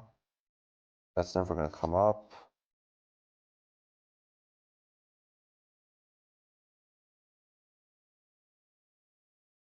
Polyrath can never set up Belly Drum because Azu sees kill. Same thing, Lantern is going to see kill on it if it clicks Belly Drum, and same thing with Legion. Basically, either always going to see a kill, Or it's going to see that we kill it if it tries to go for belly drum, so it can never go for belly drum. Infiltrator, doesn't matter. We're not setting up screens. We're not setting up sub. Right powder, we're playing around with thunder. Right powder again, we're playing around with thunder and magical leaf. Oh fuck, dry skin heals it. Oh, I'm not gonna be able to kill because dry skin heals this fucker.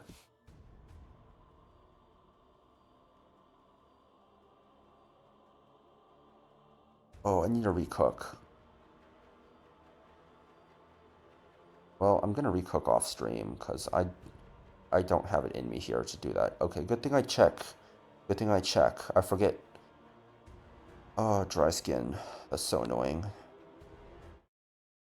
But I'm gonna go raid someone live. Let's go raid Bolt.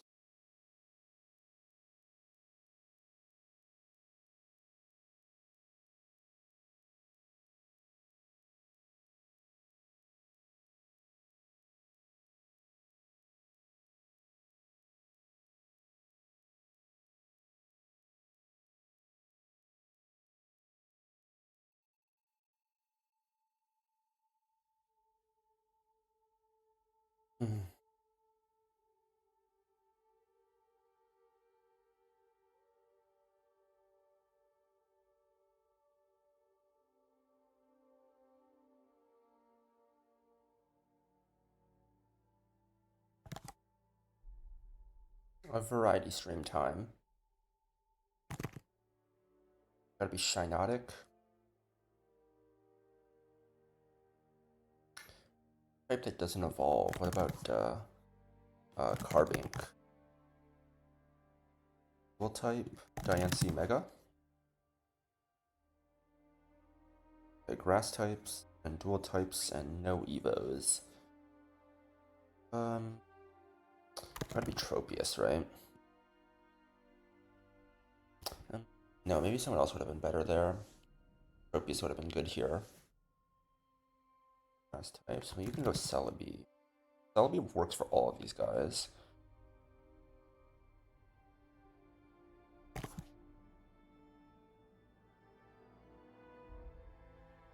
Houndoom Mega.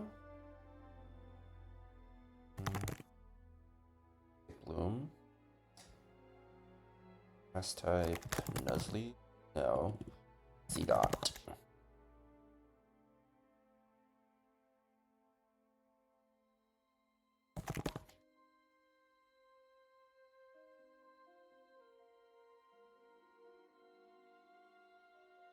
Right. Anyways, back to reviewing plans. Let me pull up my notes real quick. Run 6.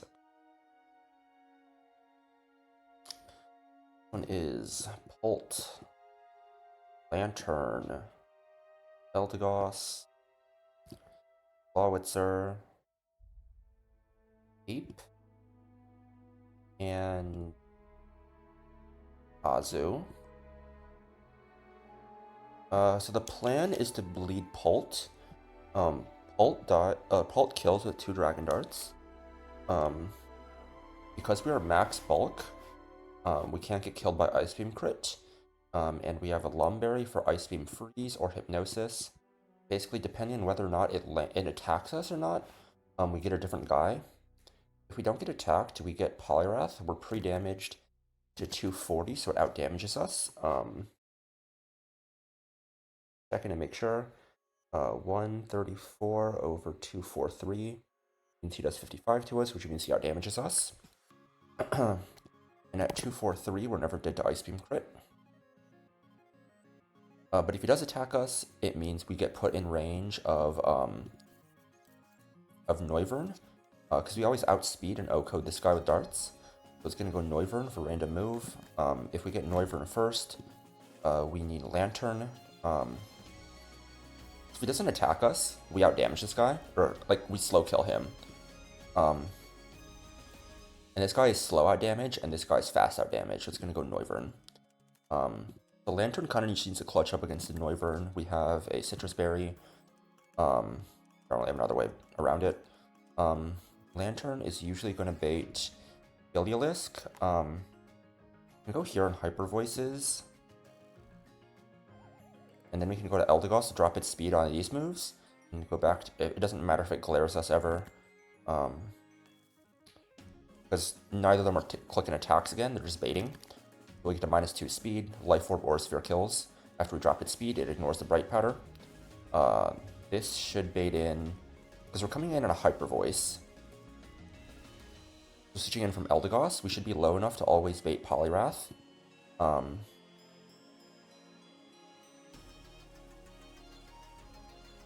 Either faster out damage or fast kill. This guy does less damage than the Poliwrath, so it's never going to go Ferrothorn. Azu always beats this guy, Charcoal Ape always beats this guy.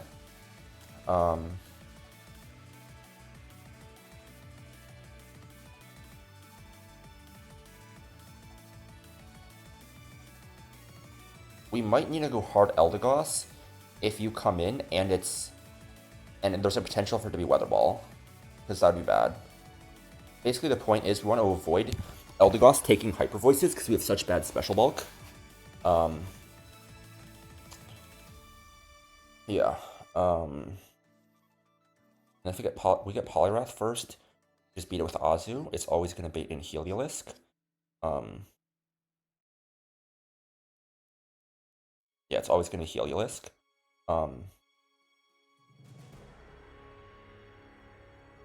On the Thunderbolt, we just go here, Hyper Voice here, back to here. Then to you to get the kill. And then at this point, it probably goes Noivern. Noivern we beat with Lantern. We're probably coming in on Hurricane, which kind of sucks, but it is what it is. Just gotta dodge the confusion. And then Ape always beats this guy in the end. It's kind of, you can kind of steer based on like what Noivern does, but this Noivern usually kind of fucking sucks, so I think we should be fine.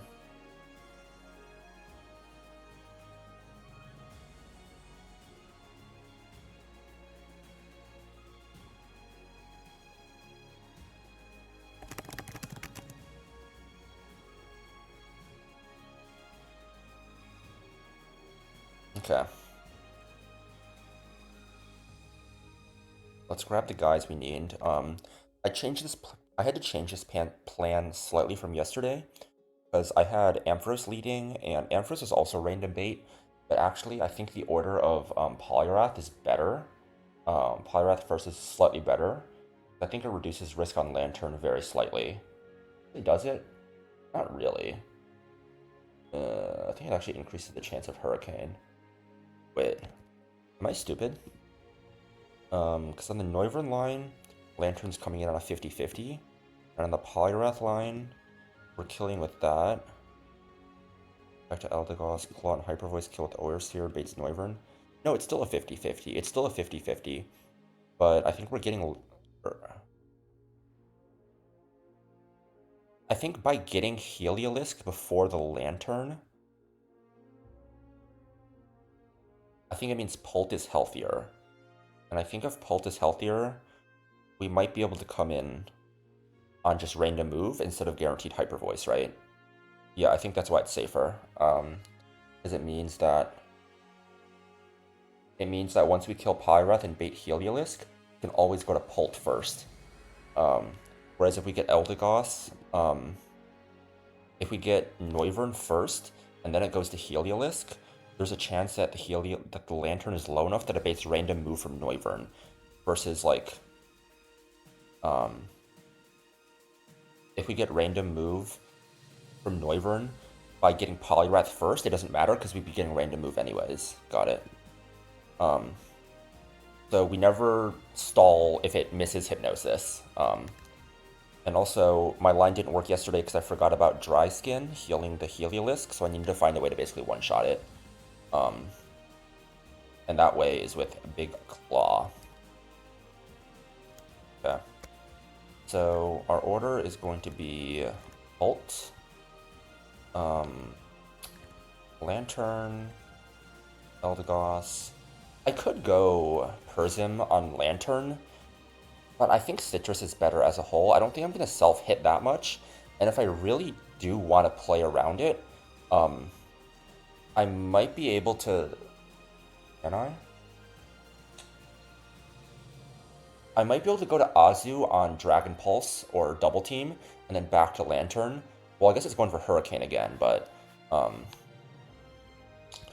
yeah, we'll have to see what I decide to do. I think it's a game time decision there. Ape wants Charcoal, Azu wants Citrus. Eldegoss, we're also going to give a Citrus Berry to. You also have a Citrus. Just need to pre-damage Dragapult slightly. I want to say it was 243, yep. Okay.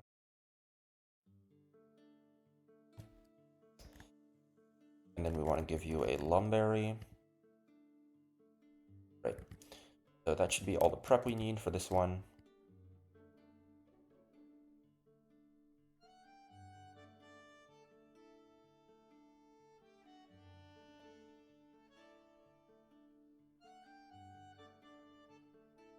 Let's see if I remember how to navigate. I want to say it's this, nope. Go left here.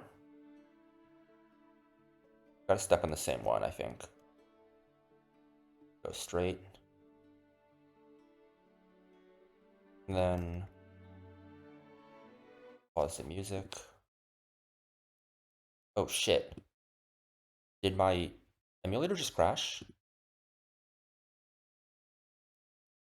What the fuck?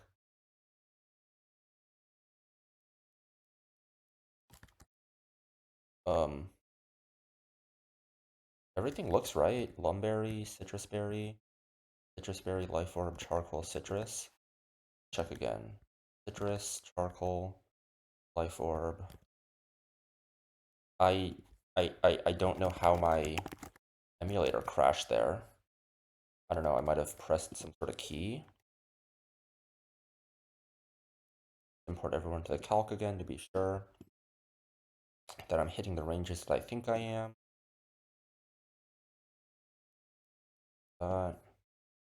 Always deny belly drum, you win pretty easily. Not quite sure how that happened there, but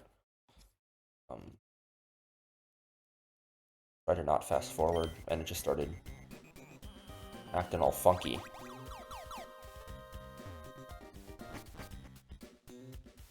I think this is the demon.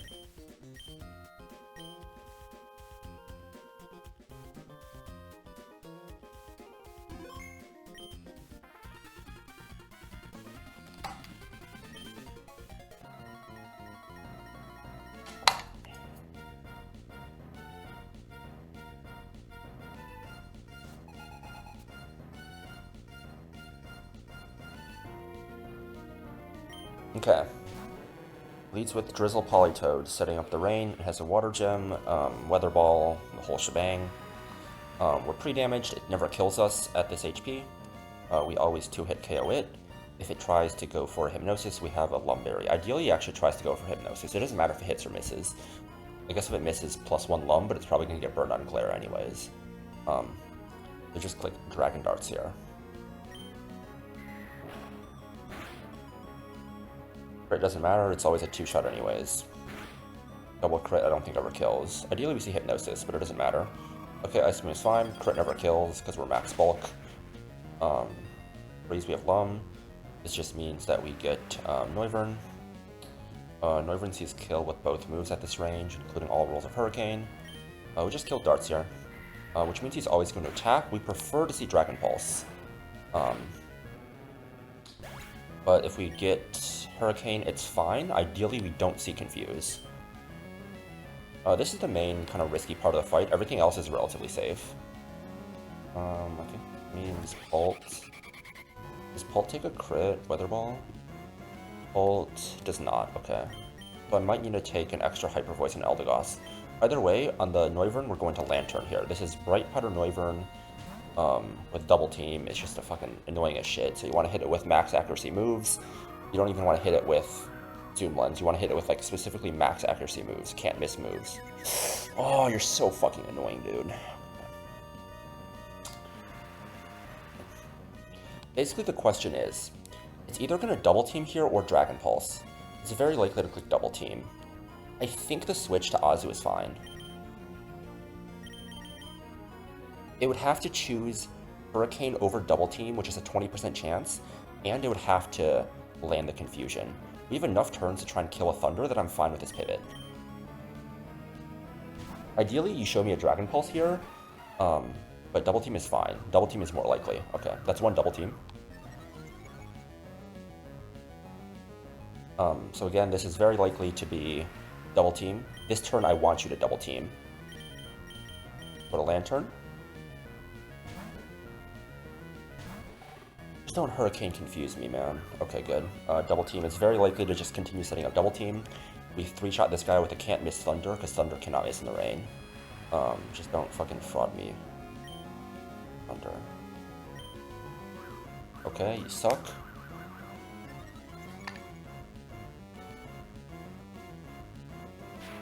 Maybe I should have gone Perseberry, but I don't know, I figured this was pretty safe.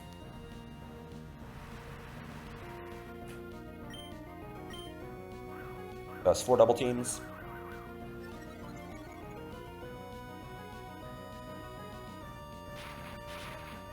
I think we should always be in the clear now, because this next Thunder always kills.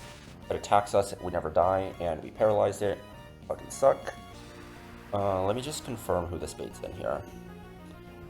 Heliolisk is faster out damage, and Polyrath does not out damage us. So this gets us Heliolisk, and always for Hyper Voice. Not Glare us, because we are an electric type, and Hyper Voice does more than Weather Ball, which means we can go into Pult. Okay.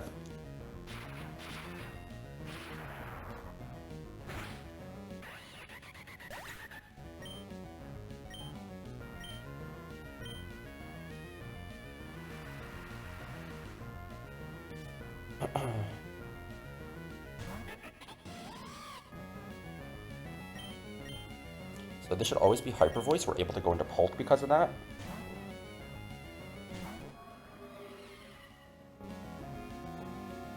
This is likely to Glare. We'd prefer not to Glare, but it doesn't matter in the whole grand scheme of things. Switch to Eldegoss on Glare or Weather Ball or Thunderbolt. We explicitly don't want to be coming on Hyper Voices just because we can die to Hyper Voice crit into Hyper Voice. So, okay. This can never be Glare now.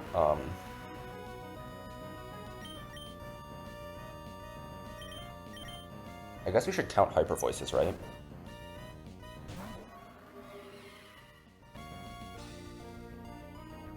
I'll count. These 2 Hyper Voices now.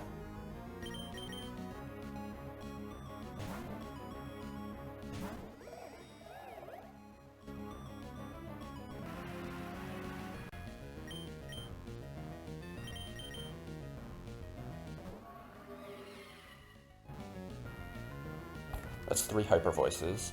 How much PP does Hyper Voice have? It's in the first slot, so it's gonna have 16 PP. How much PP does Glare have? Glare has a ton of PP, okay. Please just attack and don't Glare.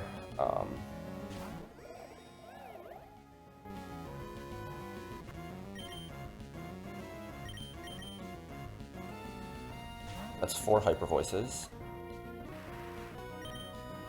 Please just attack.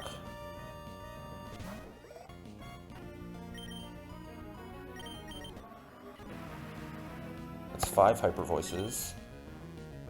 I mean, if I stall out at Hyper Voices, Eldegoss is totally fine, right?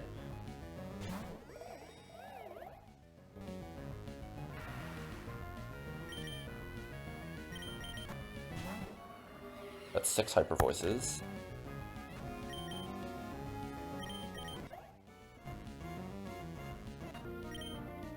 It's not guaranteed. It can very much attack.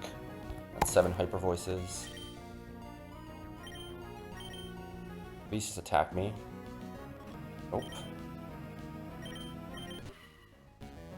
That's 8 Hyper Voices.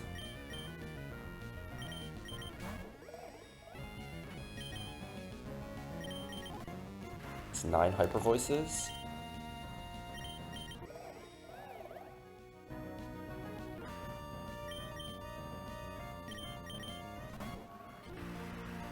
10 Hyper Voices.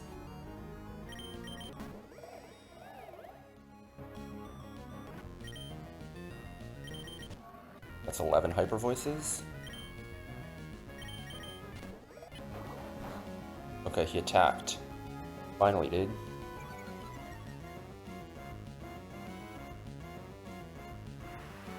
Okay, how much does Hyper Voice crit do? Hyper Voice crit does 136. 150 minus 136 puts us at 14. Citrus is going to heal us by 48, putting us at 62 HP. At 62 HP, we're guaranteed baiting Hyper Voice, so we can always stay in here.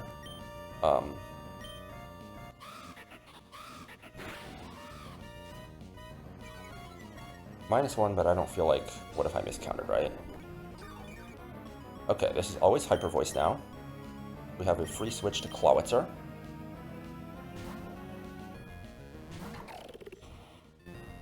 Clawitzer always survives Hyper Voice crit into Life Orb Recoil. We've dropped its speed by 2 stages now, so we're faster. We're able to kill with an Aura Sphere here.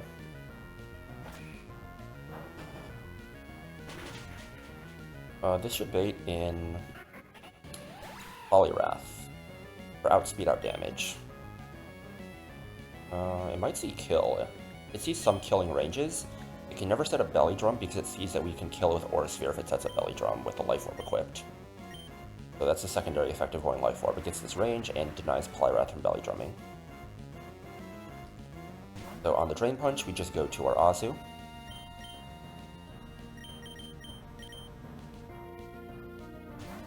And again, Azu is going to deny Belly Drum because Play Rough does exactly just more than 50%. Meaning that it's going to kill it if it decides to Belly Drum. But it's fine, we can heal up basically all the HP with Draining Kiss. We just prefer not to get Liquidation Defense dropped over and over again. That would just not be ideal, you know? So we just click Draining Kiss here.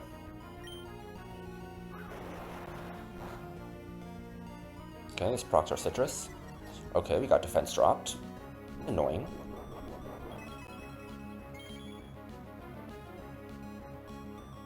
How much does Liquidation crit do? Does 195. Okay.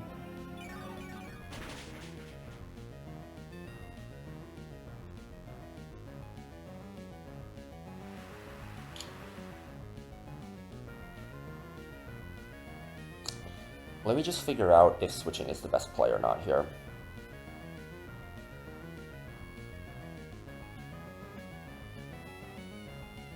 So it does 195.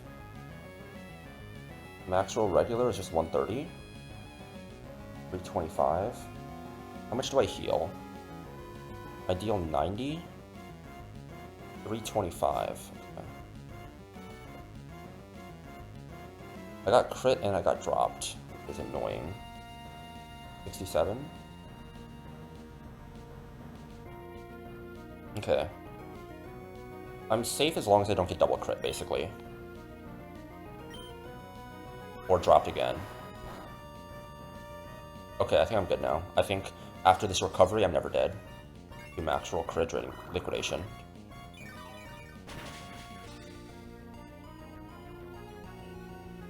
Max roll crit is 195. We're above that, so we kill with our third draining kiss here, okay? And I did not get dropped that turn. Poliwrath tried to make things annoying, but in the end it didn't matter. This is going to be an Ferrothorn. It can curse. We don't care if it curses because Ape kills with Special Overheat. Even in the rain, it's quite effective. And it cannot boom because it's the last mon. Okay. Grunt 6 down. Very annoying, but got it.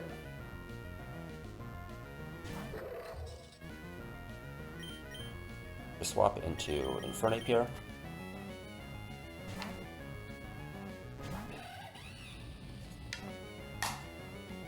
Curse, it doesn't matter. Overheat is special.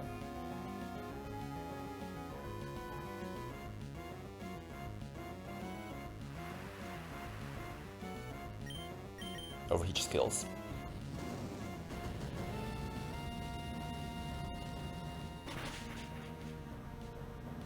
Run 6 down. Unfortunately, the next one does not get any easier.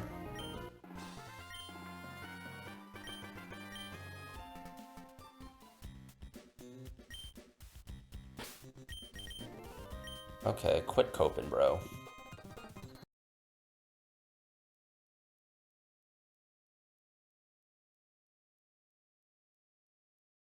What?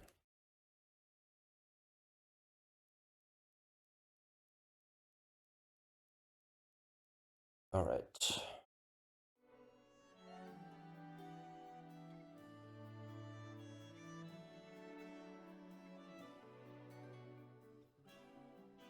So there's only one planned sack in all of Aqua Hideout, and it's actually on this next fight, unfortunately, but hey man, what can you do? Times game demands sacrifice. I just don't have a risk this way to deal with this army. Like, this army is just such a fucking demon. Let me just grab all the guys real quick. Deleting the notes I don't need anymore. Are bringing Big Claw. Are bringing No Queen. Bringing Golly. And Drapion. Ursaluna. And Prim. Where's Prim?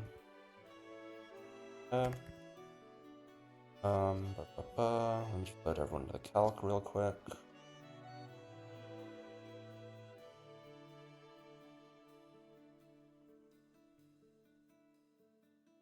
Going Golly, No Queen, Ursaluna, Luna, Drapion, and Rim. Let me just review the star army again. Do I have anyone that switches in on this, like, even remotely? I'm in on a Pumpy, dead to Pumpy, dead to Thunderbolt, dead to Pumpy, or dead to Ice Beam? Can it always be Ice Beam? Theoretically, yeah. I mean, what if we say it's anything but Ice Beam, right? Psychic, Thunderbolt, Hydro Pump? Do we even have anyone that tanks those moves? I don't think Drapion does. Especially not its analytic boosted pump. You don't take Thunderbolt, neither do you. You don't take Psychic crit kills. You don't even need Psychic crit. Psychic can just kill you. Got a Thunderbolt. That kind does it to 1,000,000 crits. Yeah, like, I got nothing, you know? Dead to Psychic. Slowking? Slowking is the closest thing that resembles a switch-in, but if it's analytic boosted Thunderbolt, we're kind of fucked. The crits. Like, maybe I can consider sacking Slowking if I have a Thunderbolt switch-in, right? Like, okay, what if I go Ursaluna, we're baiting Hydro Pump into you. If it's analytic boosted, we just get ejected, right? I mean, if I get ejected, do I have anyone that outspeeds and KOs? I guess Polt with Phantom Force, right? Then we're using how many slots on this guy? We're using like Slowking, Polt, and Golly to deal with this army. And who does Polt bait, right? Gliscor, we outspeed our damage. Boudre, we fast KO. So it'd be Artillery for Ice Beam. But also ejecting with Golly is just not even consistent, right? Because you're baiting Hydro Pump. And Pump can just miss. And then I guess it can go Thunderbolt again. And we have another chance for this. Is the logic, I guess. We can pre-damage, so we're always ejecting to that. Wait, let me look up what the analytic bug is again. Is it that it actually does double damage, or it sees that it does double damage? Or is it only post KO, or is it...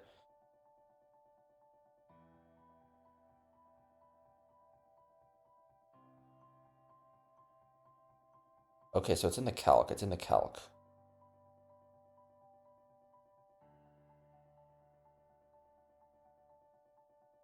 So if I'm pre-damaged in this range at 93, it can never go for Psychic. It's always Thunderbolt. So I guess I can pivot indefinitely. I guess the only concern is if it misses 8 Hydro Pumps, right? We can eject into U to get the kill.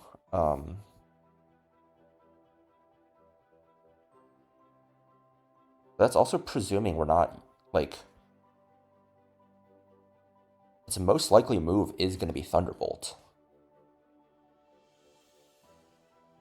Right? I guess if we can guarantee Thunderbolt...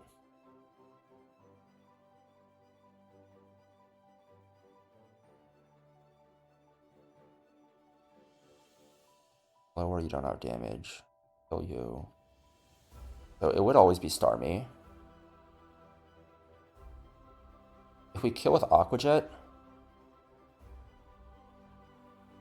if it doesn't attack us, it's always Thunderbolt. No, the problem with this line is if it gets rocks up, we're not able to pivot indefinitely, right? Yeah, if it gets rocks up, we're not able to pivot indefinitely. Like, even if we could get Slowking and guarantee Thunderbolt into, like, Ursaluna, for instance, if we go to U and it misses Hydro Pump, that's just catastrophic. We, like, instantly lose. So I think the only play is sacking Nidoqueen here. I should review the line again real quick.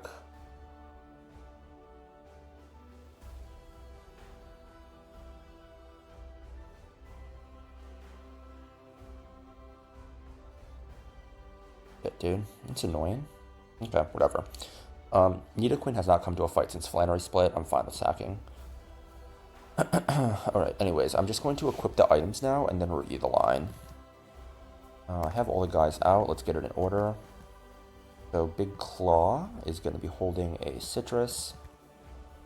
Nidoqueen doesn't need an item. Just dying.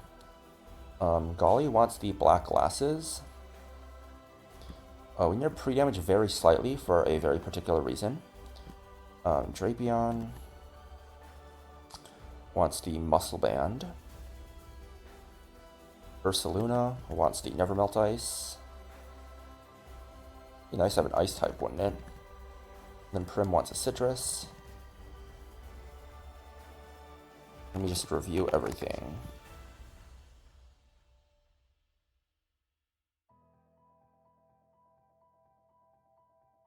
So Aqua Jet or Aura Sphere into Aqua Jet always kills. It means that the only time Quick Claw can happen is turn 1. Because Aqua Jet out prioritizes Quick Claw. We always get the range, we always kill. It can rocks or it can attack. The only way we can kind of get fucked up is if it decides to choose Stone Edge, which is 1 in 40, Land, which is a 9 in 10, Crit, which is a 1 in 16, and get the exact highest roll. So it's like 1 in 256 times 40, which is basically fiction. This is always going to bait in Starmie, because we're killing it with Aqua Jet. The plan is to just fucking sack you.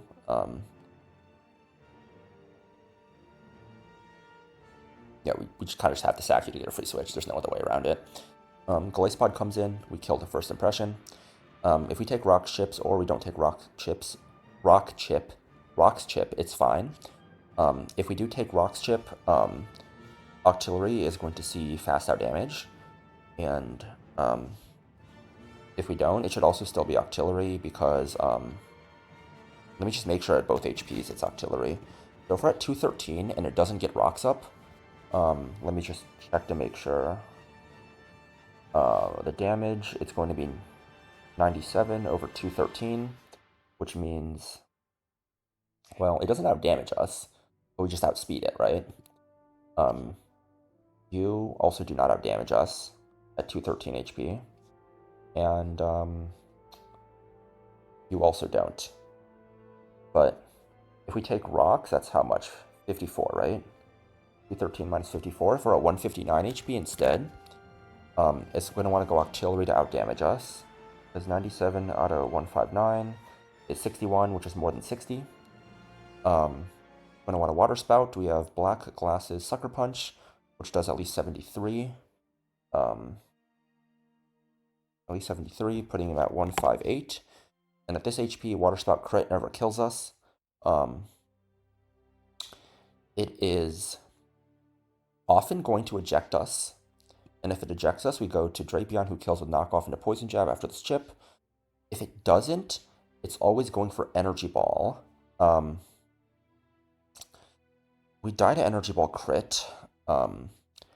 It should be fine to go Drapion as long as we don't get dropped. If we don't get ejected and it's Energy Ball drop, it's kind of annoying.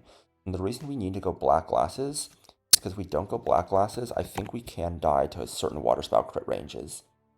I guess it's the highest roll, right? I guess it's a 1 in 256 to lose Golly if we don't go Black Glasses. What if we just go Muscle Band? What if we switch the Muscle Band into Black Glasses here? And we deal 68, right? 31 minus 68. We're on 63. I guess we can do that.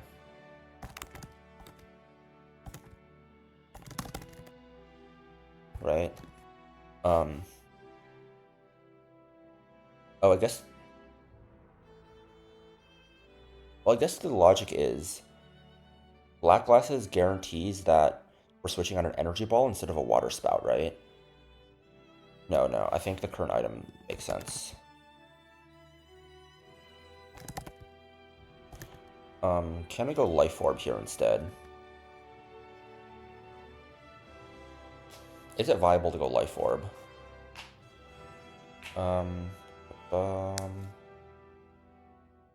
Is it viable to go Life Orb? Because if we go Life Orb, we always eject, right?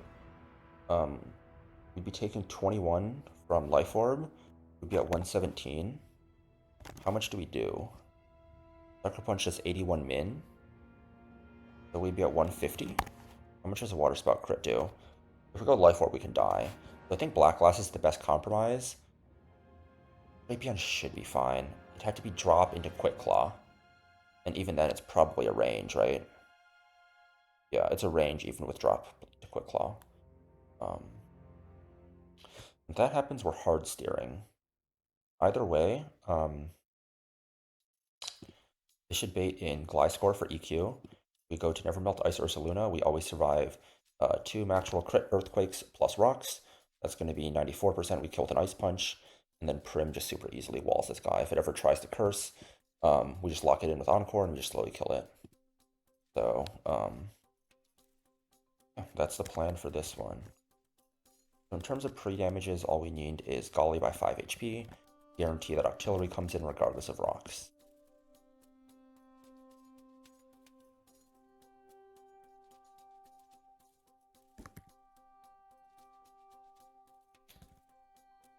Yeah, because at that HP, Golisopod does not see this score does not see a kill, so it's just out damage. But Octillery is the first out damage in the party order. Just check. Citrus Berry. Citrus on Claw, it really shouldn't matter. I mean, I guess if it really doesn't matter. You have Aqua Jet? You don't have Aqua Jet. We might as well go Citrus. In case, I don't know, there's any reason we might need to steer later. Black Glasses. 13. Muscle Band Drapion, Never Melt Ice, no pre-burn. And Citrus on Prim. Make sure I'm in the right scene. I am.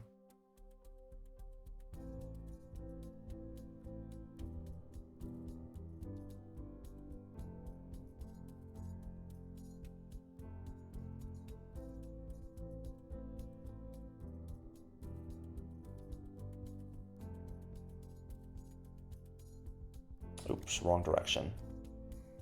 Way, this way, this way.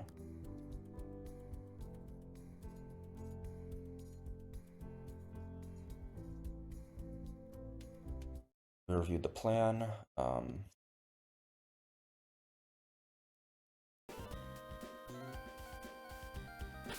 Saved already. Repeating Claw. Alright, second to last trainer here.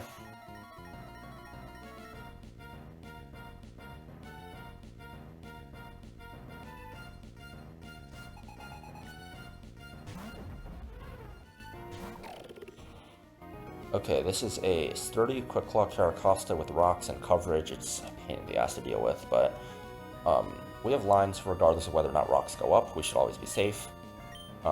We Aura Sphere here. It should not matter if it gets rocks or if it chooses to attack. Okay. We get around the Quick Claw here by killing with Aqua Jet. I'm telling you, Aqua Jet has value on Clawitzer for sure. This should be Starmie for fast kill with Thunderbolt.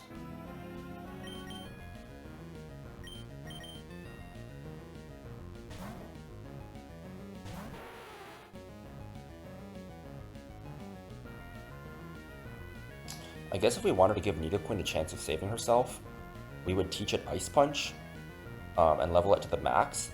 That way, if it misses Hydro Pump into Ice Beam Freeze, it theoretically save Nidoqueen. I don't think that's going to happen though, because he can just go for Psychic and kill me. This was always a planned sack. This Starmie is so hard to deal with. It's fucking insane. However, this gives us a free switch to Golisopod. We are pre-damaged very slightly, not for emergency exit, but for the baiting that comes after in case Stealth Rocks are up, in which case, this case, they are. We kill with a First Impression here.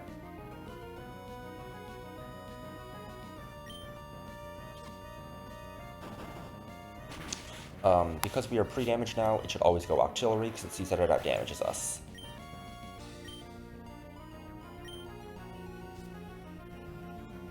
We're going to want to go for its highest damaging move, which is going to be Water Spout.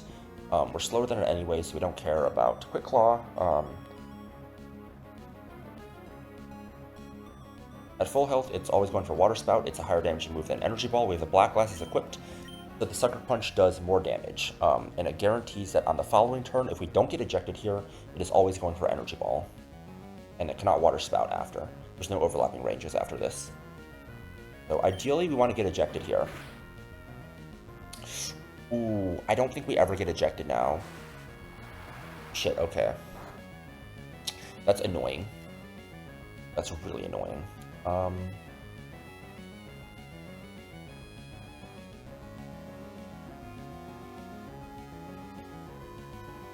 Could I have pre-damaged a little bit more? I guess I could have pre-damaged by 7 more HP, right? I wouldn't have ejected anyways, okay. Let's do some math real quick. So Sucker Punch crit. It looks like it's in the yellow.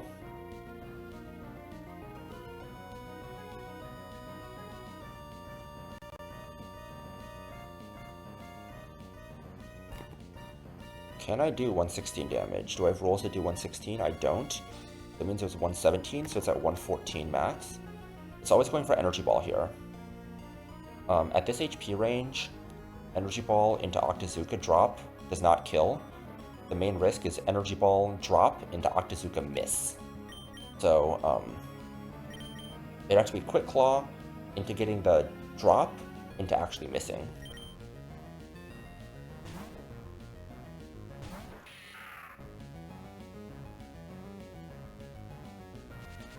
Rocks, preferably we don't get dropped here. Okay, preferably we don't get Quick Claw dropped here. Let's knock off the Quick Claw. Okay, or we can just get the kill. Awesome. This should be Gliscor for fast kill with Earthquake. It sees kill with Earthquake, it can never click anything else. Ursaluna takes rocks plus 2 maximum crits. Even though it's not burned and Gliscor has fantastic physical bulk, Ice Punch just straight up kills here. Ursaluna does some disgusting things, man. Again, you could maximum crit there, I literally don't give a fuck. Ice Punch just kills this guy. You never melt ice. You don't even need pre-burn.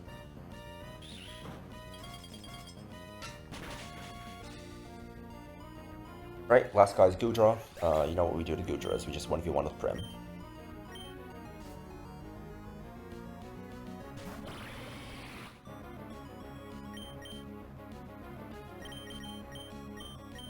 This should always be Aqua Tail. It can, yeah, it should always be Aqua Tail. I don't think it can be cursed. I mean, maybe it can be. Okay. We just spam Draining Kiss.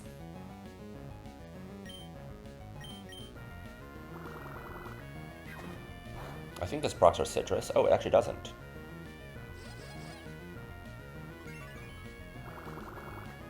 This heals far more than it heals to us. Because this is like a 2 HP Prim. I don't think Gooey really matters. Oh right, it's a contact move, I forgot about that.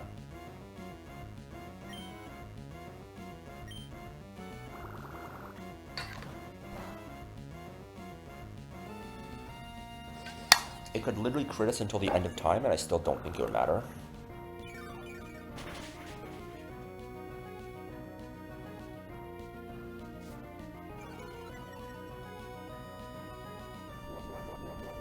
It's so good, man. Let's Draining Kiss one more time.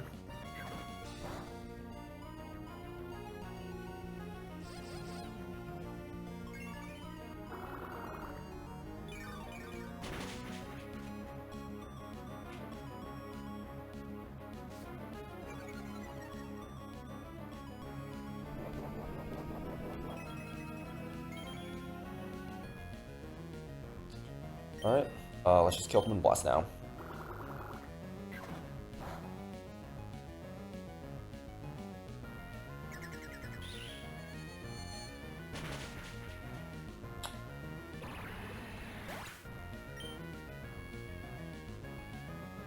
Alright, one more grunt until mat time.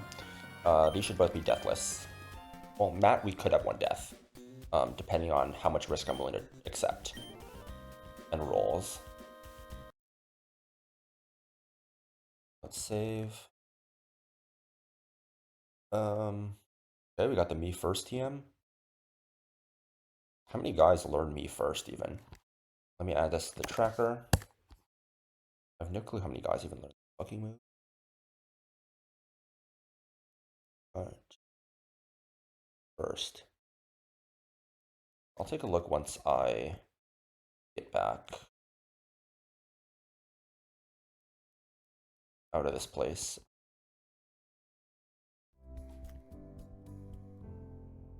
The exit.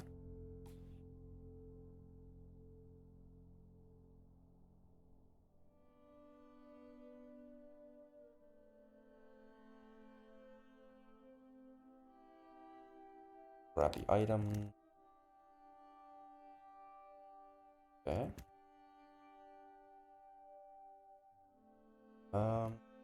Trainer. Just check my notes. Run 7 done. Run 8. Okay. Halt. Ape. Corviknight. Lantern and Basculation. Lantern has actually been surprisingly clutch. The order. Halt. Ape. Corviknight. Basculation. Lantern wants a dead shell.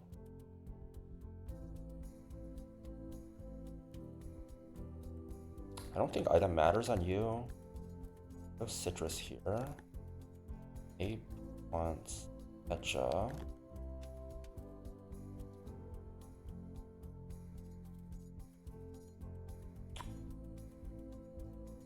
Oh, right, yeah, okay, I'm stupid. Bolt wants citrus, and Talonflame also wants citrus.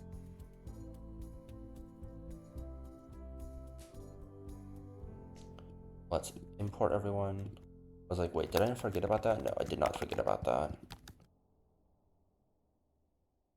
Let's import everyone into the calc first.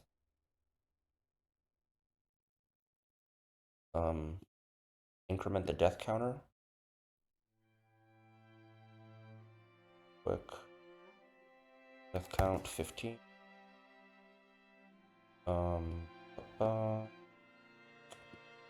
we have Ape, Lantern, Corviknight, Basculin, Dragapult. Let's look at who learns me first. Me first. Who learns it from TM? How does it work?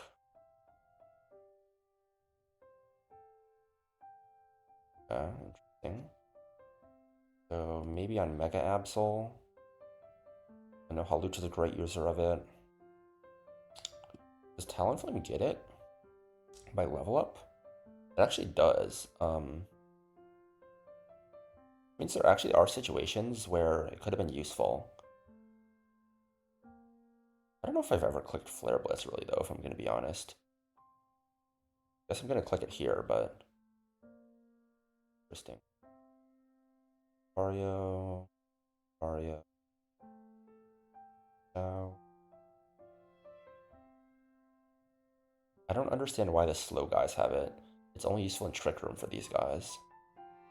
Verdier is dead. Probably a pretty useless TM. Then from what it sounds like. This is a grassy terrain fight. I believe the order I have is like so. So basically the deal is I was gonna Woodhammer turn 1. If you Woodhammer crits, max rolls, and we take max recoil, we're always fine. I think if it gets max roll and we get max roll and it's max roll grassy glide crit, there's a chance we can die. Let me just check though. 33.6 plus 34.4 plus 58.7. Yeah, so if it's high roll on basically all three and double crit, we can die even through Citrus, but it seems kind of fictional. I can also go for slow kill Woodhammer over Grassy Glide and sees we kill. The goal is basically Talonflame gets around this Focus Band by just like tanking it out. If we crit and we just kill it, we just crit and kill it. Basically always bait in Tentacruel. It can either go for the kill or it can go for hazards. We don't care which. It should always see kill after Grassy Glide damage and recoil. So it should always bait in Tentacruel. No one is faster. We don't show it a kill, so it's always going to be Tentacruel. Ult takes very little damage from any of these moves. We two-shot with Dragon Darts even after Black Sludge. We want to... Pre-Poison and Pre-Toxic are basically the same. So I'm just going to Pre-Poison for convenience, because this is the only time it's coming in. This is just to make sure that we can't get... we don't want to go Lum, just in case we get Scald in the crit and it's Scald again. Very unlikely, but it won't matter. Because the most it can do is... it can Scald crit us and then Sludge Bomb crit us, and then 2 ticks of poison. That won't kill us anyways, but we just go Citrus up. It's always going to be at our Obstagoon. If we still have our Citrus Berry for some reason, it sees kill because of that. And if it doesn't, it means we're low enough to have procced it, so we're at 75 max. And this does more than 75, so it's always going to be Obstagoon. It shouldn't be Ludi, because we should never be low enough to bait Ludi. Go Ampharos, right, if we're low enough. About that. So the most damage we can take is Scald crit, Sludge Bomb crit, right? Plus 2 ticks of poison, which is how much? 32. It's really important to get Obstagoon out here, because otherwise we don't have an easy way of getting it in. Minus 68. Minus 60. So we're at 68. How much do we heal from Citrus? Oh, I guess we take another 32 from 3 ticks of poison, right? How much does Citrus heal us by? 65, right? So we're at 101. HP Ice. Oh shit, dude. It can beat an Ampharos. I don't think...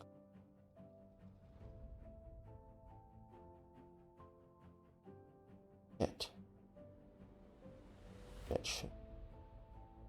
If we go Lum... How many overlapping ranges are there?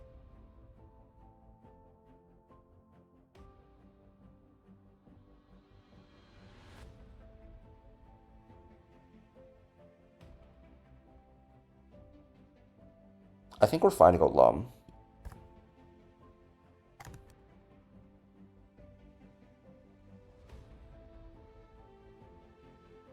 But what if it procs Lum and we don't take a lot of damage? Does it still bait out Obstagoon? Well, we outdamage you. We outdamage you. So it should still be Obstagoon. Okay. It should always be Obstagoon for knockoff or obstruct. But Ape, we just kill with CC. This is going to bait in Ludi for Waterfall. We got a Corviknight. We have Pecha for the poison. It's never going to Swords Dance because we showed a kill. The goal is to basically... We should be able to 1v1 unless we get completely fictioned by Waterfall flinches. We can defog away, we can Feather Dance, and then we eventually kill it with Brave Bird.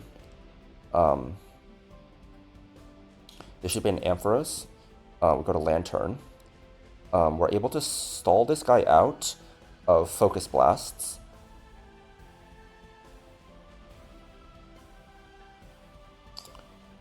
We stall this guy out of Focus Blasts.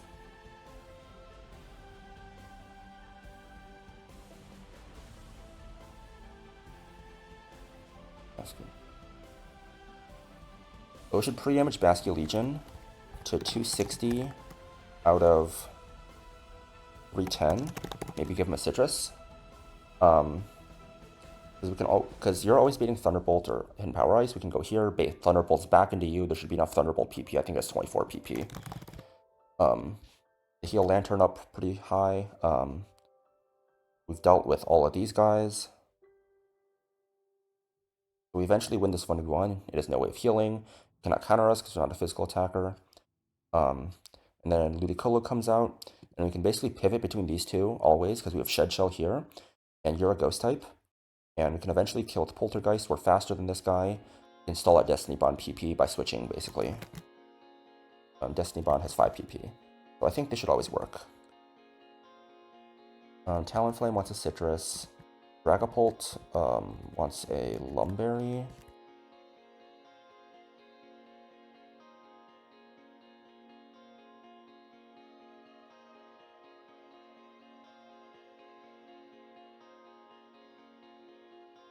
I guess he poisons us on the switch. It's kind of annoying. That should be fine, I think. Ape just wants a Pecha. You want a Citrus. You want a Shed Shell. We can also give you a Citrus. Okay.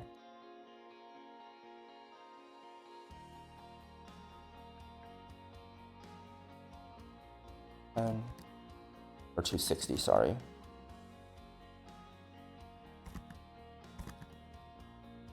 One, two.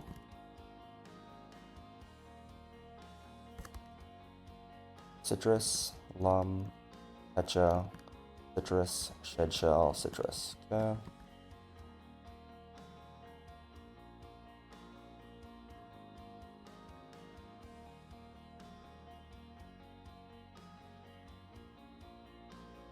Make sure I'm not forgetting anything.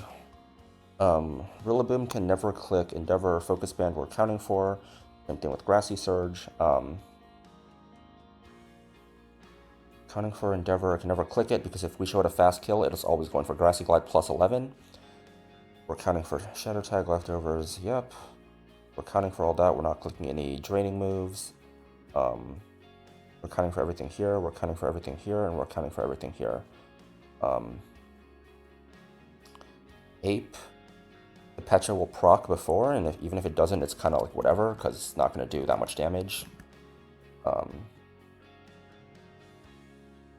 the baiting should still remain the same, because it's slow kill. I'll just check the baiting one more time. That makes sense. That makes sense, we don't kill it. That makes sense, we don't kill you. Kill us. And this also makes sense. Okay, it all makes sense. Not missing anything here.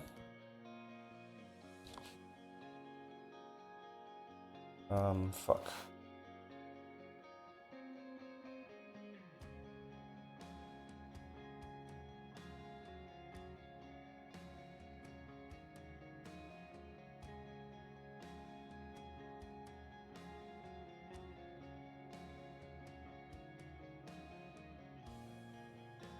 think this is the last guy.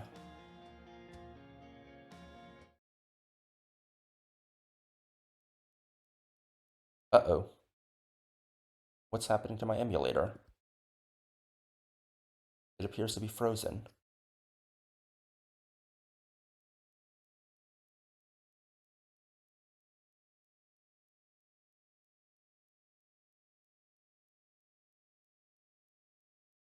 Oh shit.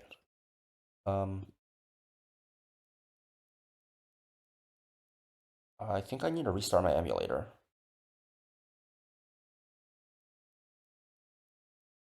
I think it crashed. Uh-oh. I can't close it. The fuck?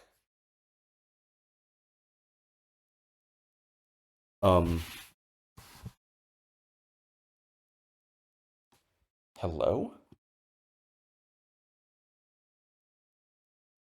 Wait.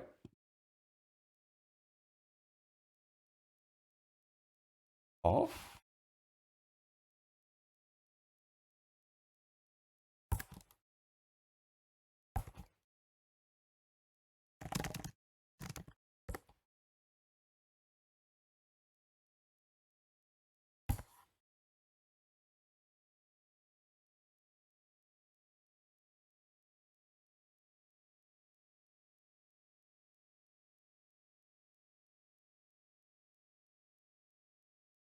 Okay, there we go. I think we're back.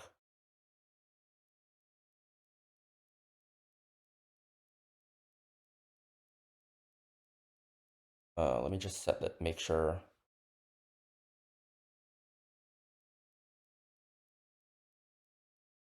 Okay, there we go. I don't know what was going on there. That was strange.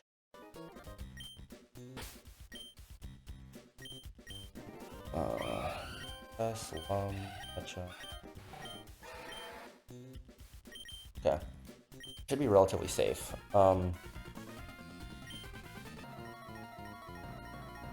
Let's just not get completely fictioned here.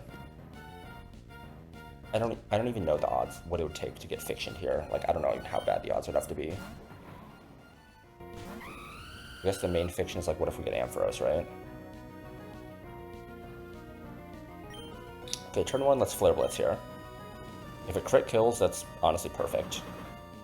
But even if it doesn't, we're fine like 99% of the time. A burn here would be great. Okay, that looked like a pretty high roll. Let's not see crit here. Okay, great. He's basically always going for Grassy Glide here, because we show it a fast kill, and it just wants to get damage off. It should never be able to go for Endeavor, because it's plus 11 on Grassy Glide, and Endeavor is just like plus 6, I think. So we're gonna Roost here. Okay, got to get your crit out of your system.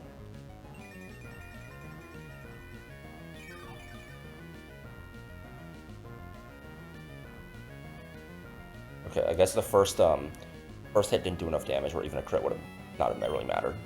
Let's Roost again. Ideally, you burn yourself here, but if you don't, it's fine. Okay, we got the Flame Body, that's awesome. Cancels out grassy terrain recovery and means we end on higher health, so that it should always be baiting Tentacruel. Do we need to take more damage, is the question here, right? What HP does he look to be on? He looks like he is at like 25, just under 25%. It looks like he's just under 25%. Let's say it's like, let's call it 23%. Let's say we take 20 damage in recoil, and he's burned. He's going to do a minimum of 21. So let's say we take 41 damage. 18 minus 41. Does that continue to bait Tentacruel? It does not, so we should actually take one more hit. So let's use the opportunity to set up Tailwind here. I don't think Tailwind is going to matter, because turn 1 is setting up, turn 2 is kill, turn 3 is switch. So yeah, I think we're always good to just set up a Tailwind here and take one more Grassy Glide, just to ensure that we take enough damage. We're just using this to burn a turn, basically.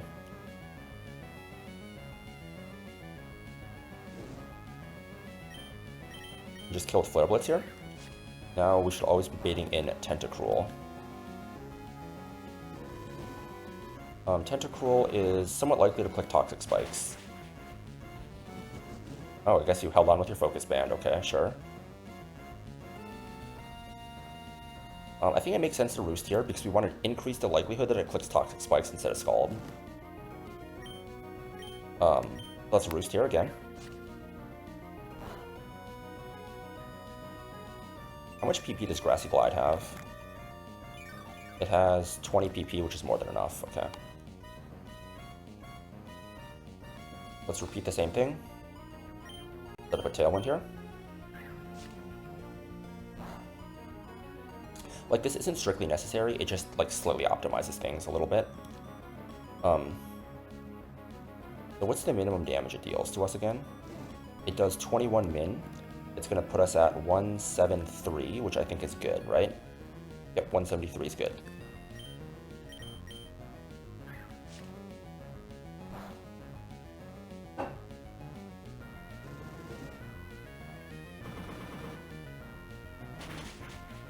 Okay, no Focus Band this time. There should always be Tentacruel for Scald or Toxic Spikes. We have a slight preference for Toxic Spikes. It means that there's no fiction that can happen. We go to Pult.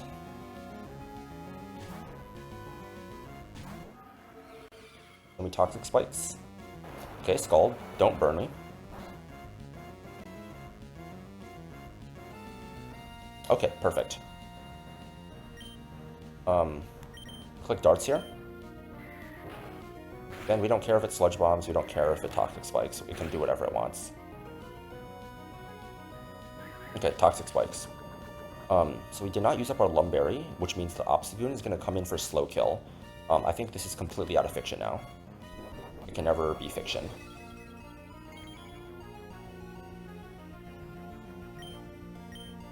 And, like, Fiction is not even just, like, we wipe, it's just, like, there's weird inconsistencies where we might just steer, so, yeah, this is always going to be Obstagoon here now. Alright, I think Pult was always actually kind of safe, even if we got, attacked twice, if I went pre-poison because of Grassy Terrain Recovery. What?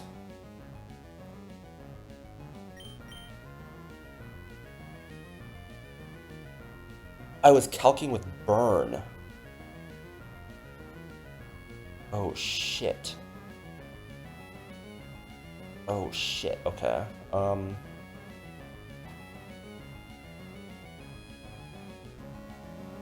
also did not need pre-damage Basket Legion, because Grassy Terrain fucks up guaranteed baiting anyways.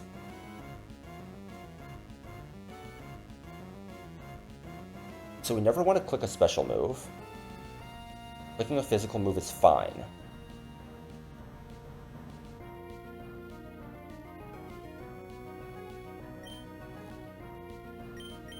So I'm fine to click Darts here. Because Counter can never do anything to us. Okay, Encore is fine.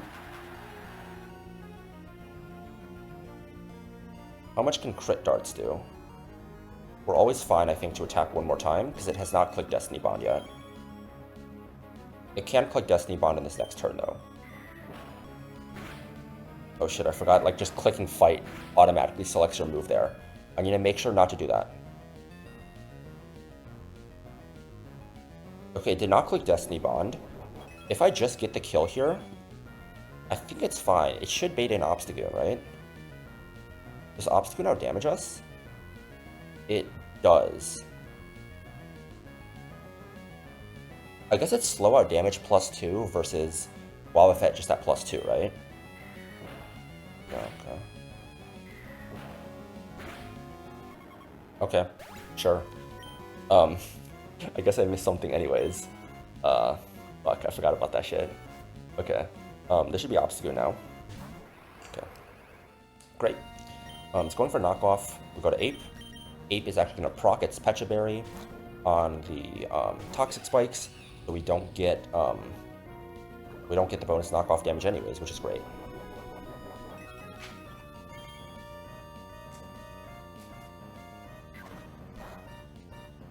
Okay. She get healed by grassy terrain. And we just kill with close combat here.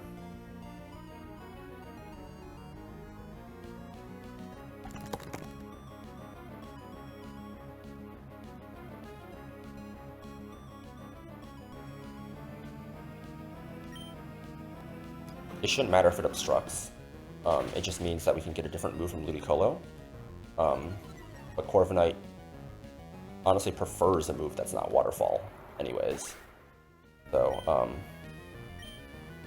this Ludicolo can never set up because we have a fast 2-hit KO, and it likely sees kill with Waterfall. Even if it didn't see kill, we have a fast 2-hit KO, so we can never click Swords Dance anyways. So we should switch to Corviknight here on the Waterfall. We obviously cannot get poisoned because we are a flying type, so we're immune to that. Okay. Let's get a Feather Dance off first. We still have our Citrus intact. I'm fine to do this. Okay. Now this next turn, let's click Roost. Maybe I should have clicked Roost, but it doesn't really matter.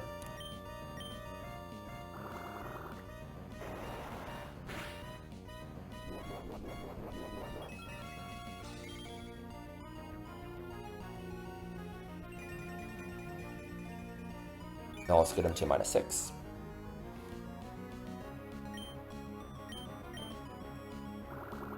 We'd have to get Giga Fiction in terms of like getting crit multiple times in a row, flinched multiple times in a row for this to beat us, but that's fiction, right? Let's do it one more time, get him to -6.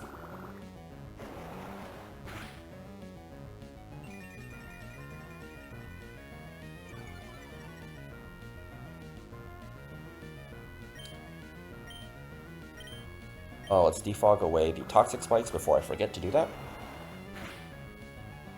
Okay, we got the crit. Now let's just dodge double crit, double flinch.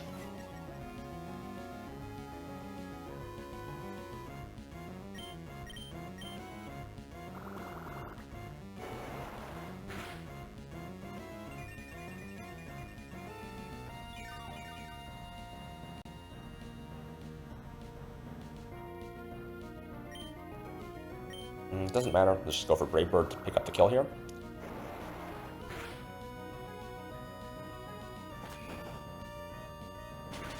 And tempo just means it can't be confused. That's a guaranteed kill, actually. Ludicolo, I mean, I guess Brave Bird is 120 base power, right? This should be Ampharos for slow kill with Thunderbolt. We switch into our immunity here in Lantern.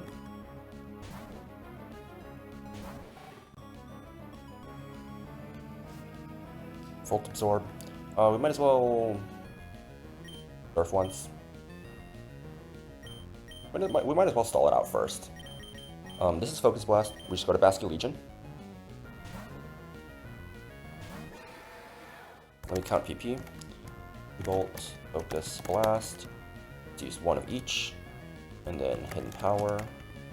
It's used at 0. How many of each does it have? Thunderbolt, it has 24. Focus Blast, it has 5. And how many Hidden Power does it have? It's going to have 15 Hidden Powers, okay. 0 out of 15.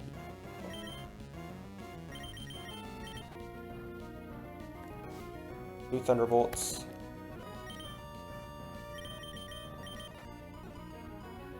It's 2 Focus Blasts. That's 3 Thunderbolts. That's 3 Focus Blasts. That's 4 Thunderbolts. That's 4 Focus Blasts.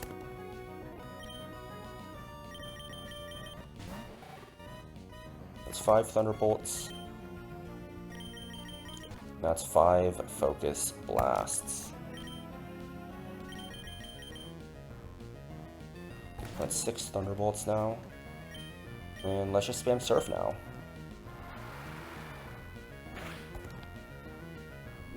That's 1 hidden power. That's 2 hidden powers. That's 3 hidden powers. Okay, double quick claw. That's 4 hidden powers.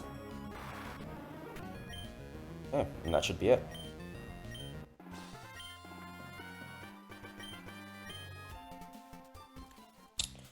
That's all the grunts here done. All we have left is Matt.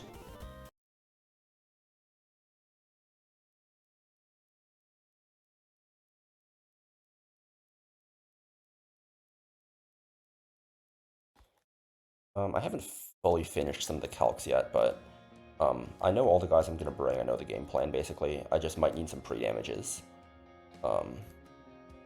Exact pre-damages I might need to figure out. Okay. So the squad is going to be my items first. Ba-ba. Okay. Let's see if I can remember. We want Ursa Luna, want Golisopod, want Kingdra, want Turtonator, and who's the last one we want again? Brim, right? The order is going to be Ape, Kingdra, Brim, Turtonator, Ursa Luna, Golisopod, okay? I believe it is, we want Life Orb here, Citrus here. I think I want Pixie Plate here. I want to say it's Citrus, and then I don't remember.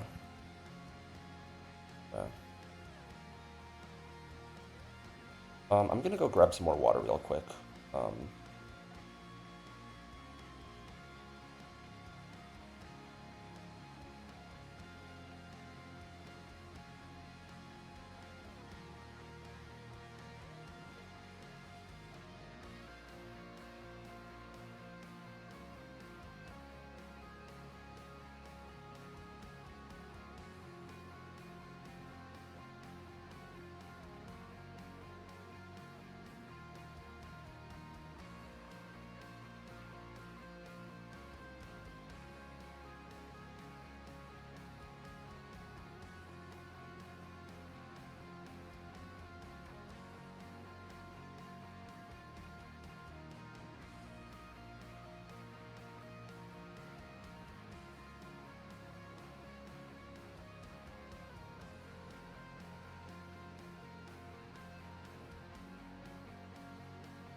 Alright, we're back.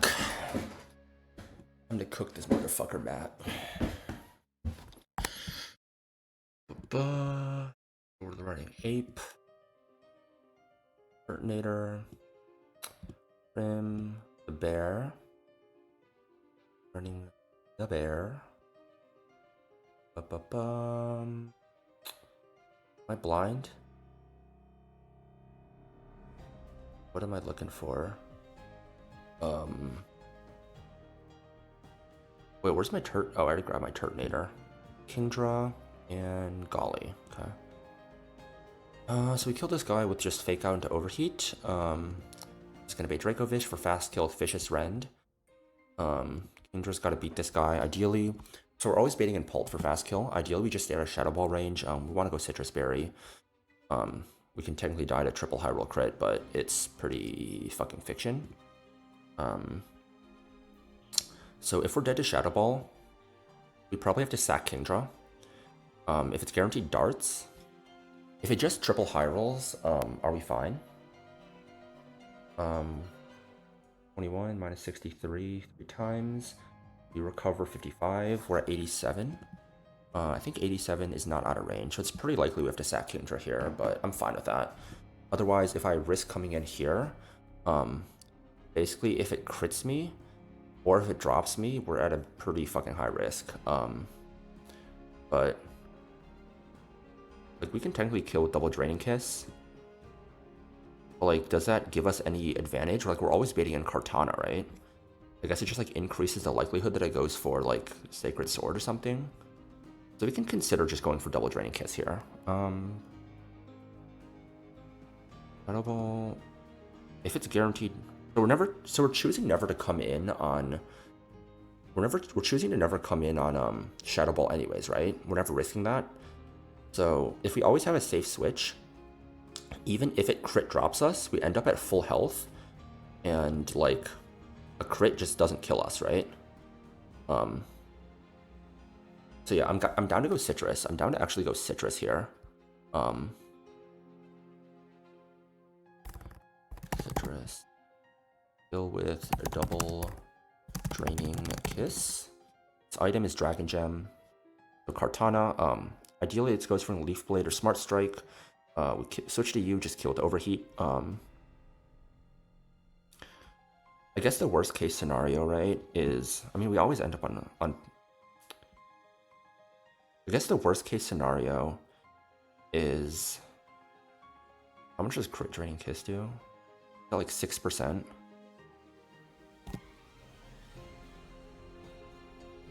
I guess we recover like 10 HP basically. We're on pretty low HP. I guess you can double Sacred Sword us. We're at like 26%. I guess if it could be Thunderbolt, which is pretty unlikely,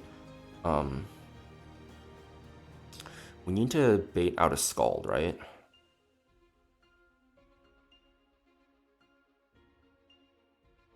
Ideally, Prim is on high enough HP that we can take a Scald or Kingdra, and that way we can guarantee bait. Well, I guess it'd have to be Prim, right? Which makes Draining Kiss make even more sense. Basically, want to just guarantee it to Scald, and use up the Water Gem. That way we have a free switch into Ursaluna. Once its Water Gem is used up, we just kill with an Earthquake. This baits in Gyarados. We want to pre-burn.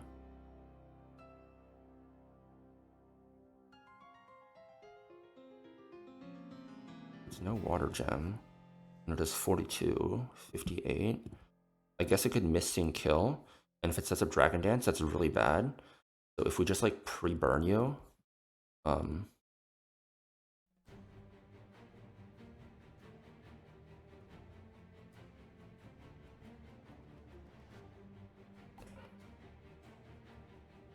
I guess we're at -1, right? But it calcs with regular Gyarados.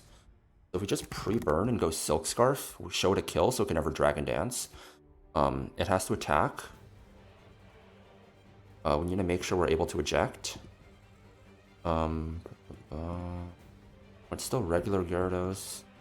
I mean, I guess if it high roll crits Crunch, I guess it's just fiction, right? It has to be like high roll crit Scald. And I guess it's a range for it to be Crunch, and then a Crunch has to crit. So I think I just want to make sure I eject to lowest roll of Earthquake, which is 108 plus 34.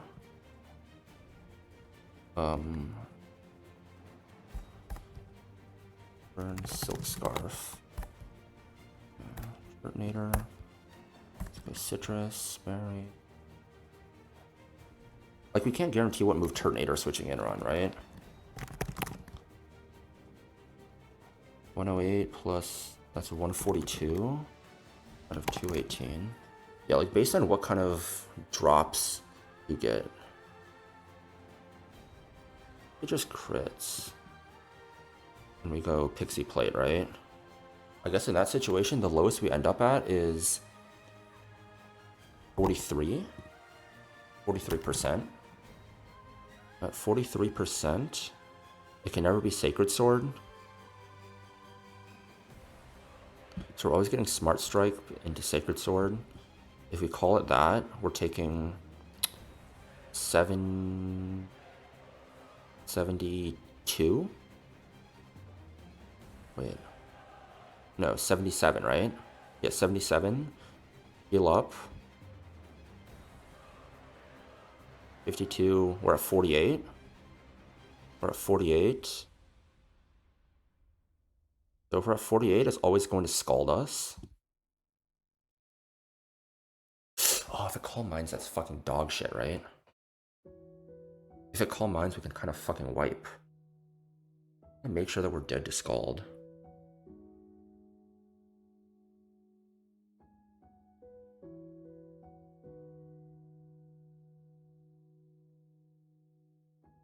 Maybe I do go Pixie Plate. I think I do go Pixie Plate.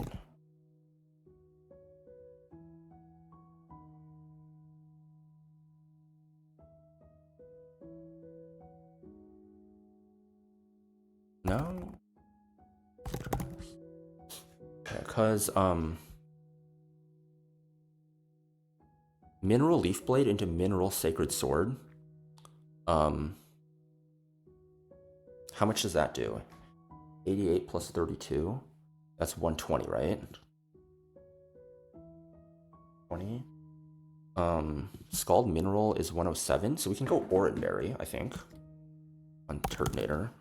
That way we guarantee bait kill with Scald, even if it double minerals. And crit us, obviously. Yeah, okay, that should be fine. And I guess depending on Prim health,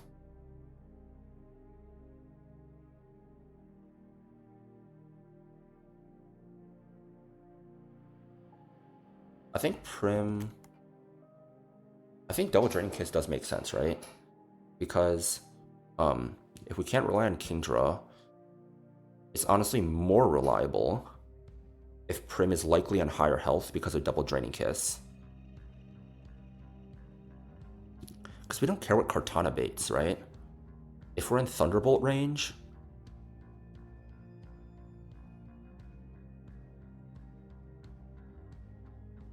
what if we get Smart Strike into Sacred Sword, right? 59? I guess if it does that and we're in Thunderbolt range, we just sack Turtonator, right? Oh, shit. No, Prim can never guarantee. Prim can never guarantee Smart Strike. And I can't go Citrus on you because it means just like damage with Citrus. Is there any world where that makes sense? I don't think so, right? I don't think pre-damaging and going Citrus makes sense because of Scald's damage range. So I have to guarantee bait Scald, which means there's always a risk that it can be Thunderbolt.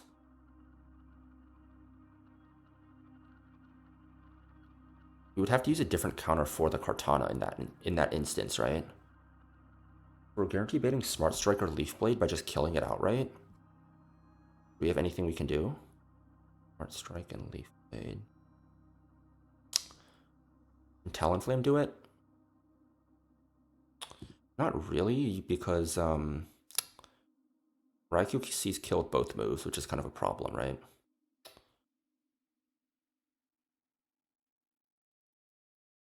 Centiskorch. Just dies double crit. I feel like it has to be you.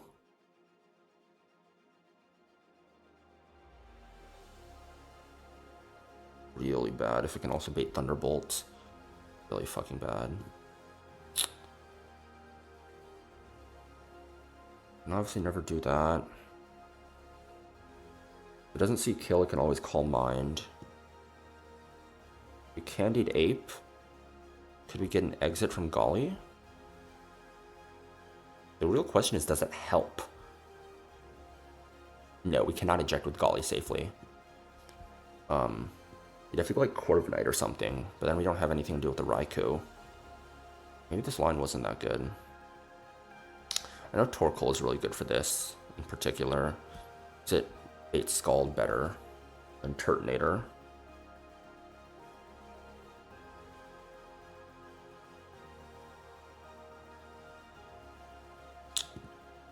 I think we kind of got to risk it for the biscuit, right? We could theoretically try and double eject with Golly if we're in that situation where it does not use up its Water Gem.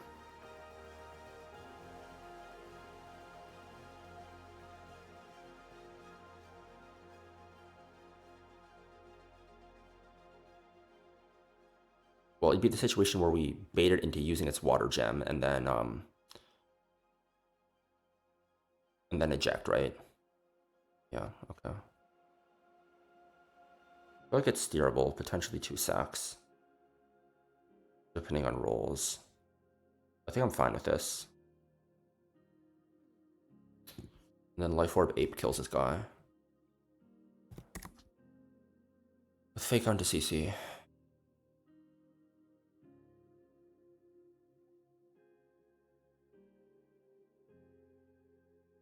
Okay. Oh, shit, I did not have the calc open the entire time. My bad. Bobby. Decided to go Citrus on you. I decided to go Orin on you. I'm going Citrus on you, and I'm going Silk Scarf here. Can't get knocked off. Cannot get... So I need to pre-burn Saluna. Then I need to pre-poison Golly. Golly needs to go to 142 HP. That's perfect. Life Orb, Citrus Berry, Oran Berry, pre-burned with the Silk Scarf, Citrus Berry. Okay. Let me just check all the ranges like this one more time. Then we're gonna run Matt. Obviously kill you, Focus Sash, Oblivious, never set up rocks, you get the kill here, you 2-shot here, you 2-shot here, you obviously get the kill, you obviously get the kill with that, regular Gyarados sees that Ursaluna kills it at -1 with the Silk Scarf when it's burned. Okay, I think this should work.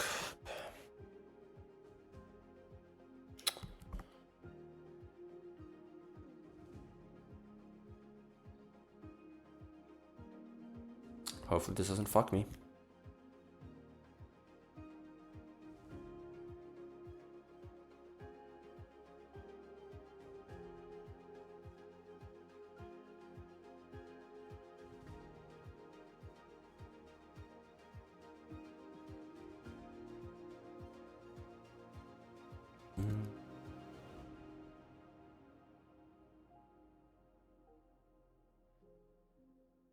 Okay. Let's save.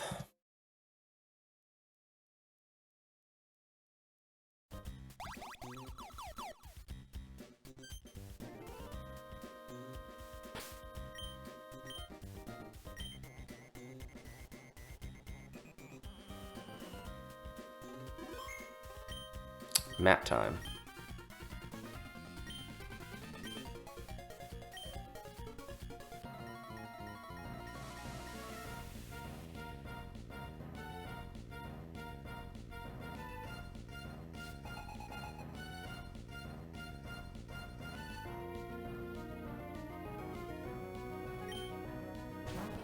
Alright, Matt leads with a Focus Sash Mamoswine with rocks and just a whole bunch of annoying moves. Fake Out breaks a Sash. We are Life Orb. because we need it for the Gyarados in the end. And we kill with Overheat. It's going to Ice Shard us. It's fine. Max roll crit. Still means we do not die to 4 Life Orb chips. Because it does like 20% max. This is going to bait in Dracovish for fast kill with Vicious Rend. We prefer to see... We 2-shot with Kingdra. We just prefer to see no crits here. No crits would be ideal.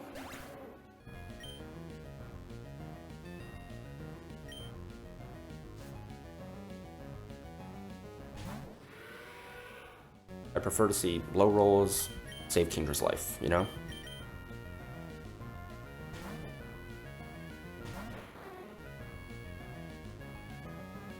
Okay, 221, we go down to 65.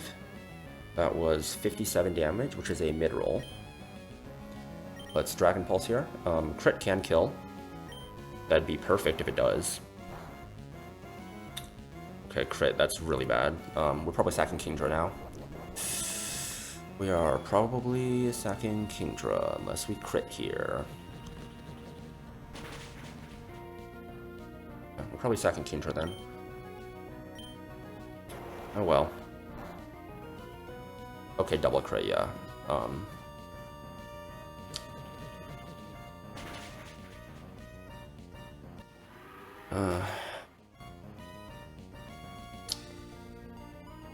50-50 Shadow Ball just seems like a shit risk to take. We're just dead to double crit.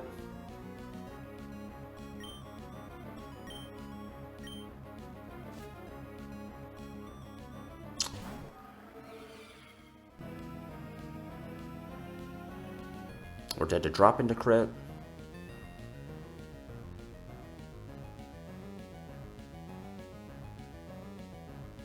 We take 2 turns to kill it anyways, right? I'm not risking this on a 50-50. Sorry, Kingdra, you have to go down here. I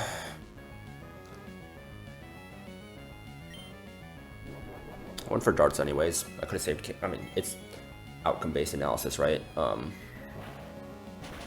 was always fine with letting Kingdra go down here. Last Dracovish I had to deal with. I was actually going to sack you in MHO initially, but... oh well, you know. We're late enough that there's no reason to take risks to wipe here. There's no reason to take a risk to wipe here. We Draining Kiss here. Preferably no crit, no drop. Perfect.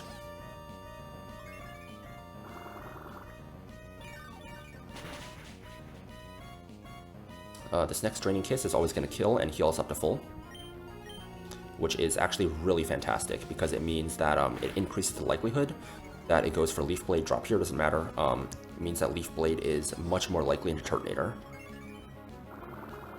And it's still not a guarantee. There's still a lot of overlapping rolls. We're not going to be full, I think. Oh, we are full. Okay, this is always Leaf Blade then from Kartana, which is perfect.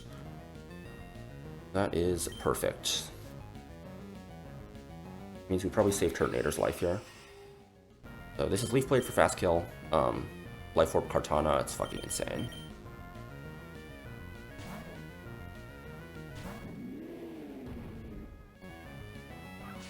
Quad fire resists or fall dropping like flies. So this Sacred Sword plus Ordinary Recovery is going to ensure that we still show kill the Raikou.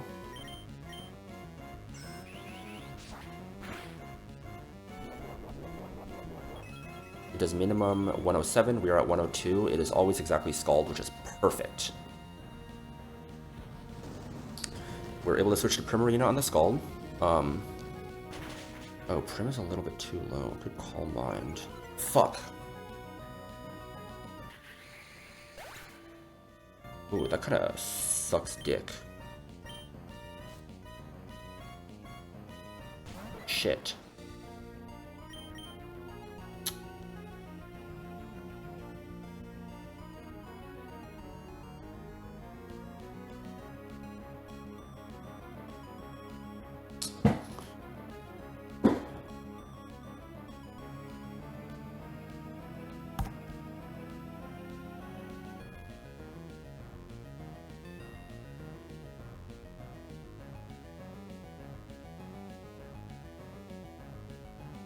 So we always bait Scald here.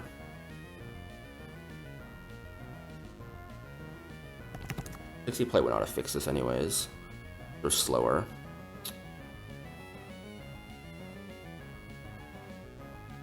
If it sets up Calm Mind, we're basically just have to dodge a crit, right? But I don't see that we have any other better out here. I think, yeah, I don't think trying to double eject on Golly with this HP is a good idea. So ideally just hit a high roll here, please, or burn. This is a pretty fraudulent plan, I guess, in this situation. Like, holy shit.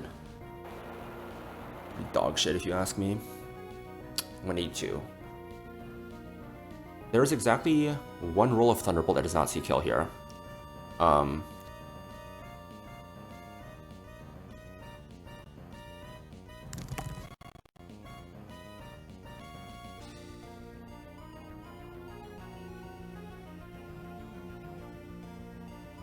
If the player has... So this is offensive setup, which means that +6, which means there's about a... Even if it misses the roll, there's a 40% chance it clicks it. So it's a 1 in 16. Basically like 1 in 16 times 1 in 16 times that. So it's like a 1 in 640 chance we can lose Ursaluna and probably wipe here. Clutch up, boy. Just click Thunderbolt, please. Okay. That was such a fraudulent line. Holy shit. God damn, bro. That was ass. Now that it's used up its Water Gem, Crit Skull never kills us. We just kill this guy with a Facade.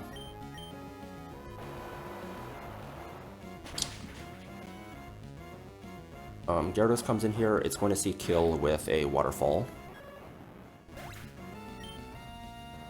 Plus, even at -1, we showed a kill, so... I guess we technically didn't need to go Silk Scarf, because, it should always see kill as long as we're taking 1 Scald. I don't think there's another item there that really helped us. Maybe just not pre-burning, I don't know. Or less crit rolls to kill us. But it's free now, we just eject with Golly. And 8 kills with Fake Out CC. There is no Mold Breaker bug in this that affects emergency exit. It's only Sheer Force, and that is a cartridge mechanic. God damn, bro. That was such a shit cook. I'm not gonna lie.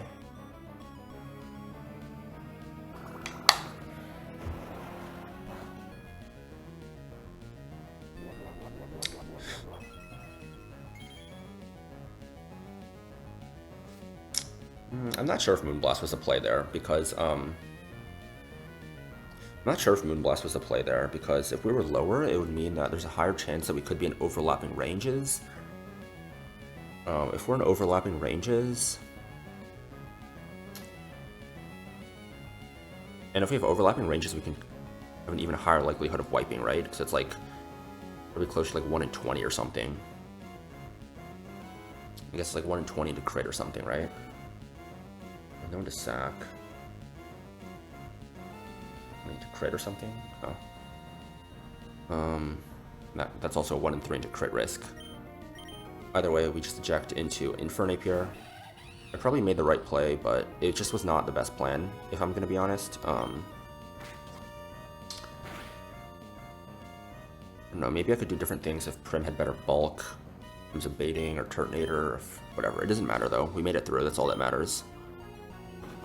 1 death is very acceptable. 2 deaths to Aqua Hideout is what it is.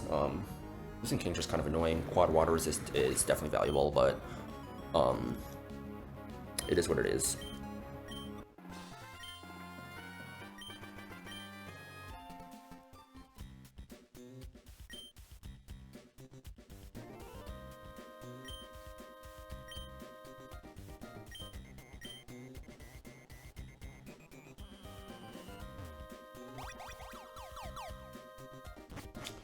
Evil has been defeated. Okay. Pretty shit cooks, but... Okay, so we have a new level cap now.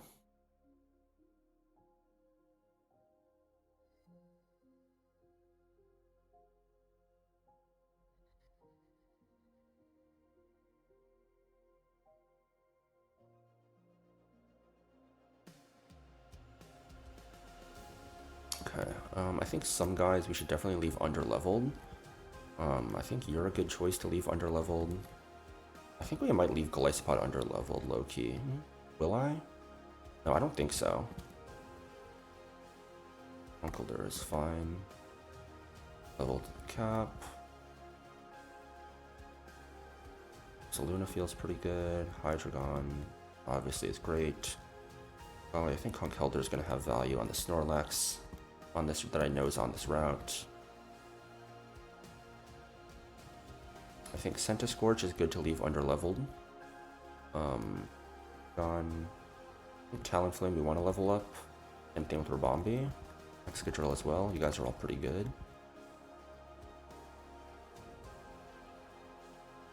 I think he's also squishy enough that good to level, it doesn't really matter. You'll probably show ranges to the things you need to show ranges to anyways. Let's grab Hammy.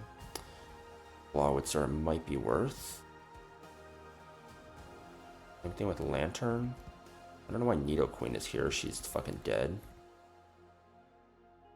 Did I update the death counter? We're at 16 deaths now. This is dead as fuck.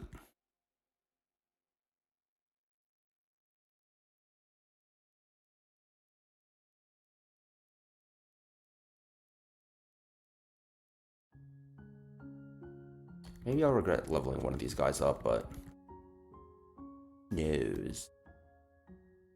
You already know I'm gonna use you on a fight, so.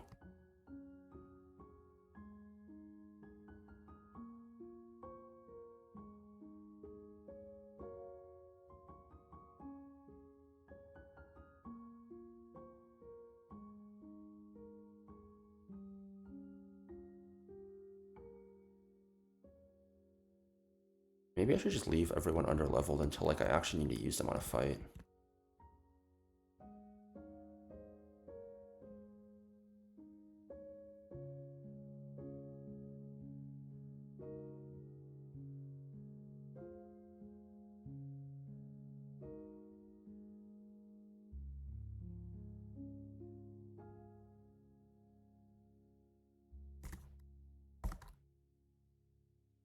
Well, it looks like I'm lagging again. I'm not sure why. I would just call it here. I'll cook the... I was gonna do the 3 trainers on the route to Moss Deep, but I don't think I will anymore. Import the guys off stream too. It really doesn't matter. It's not exactly riveting gameplay, you know?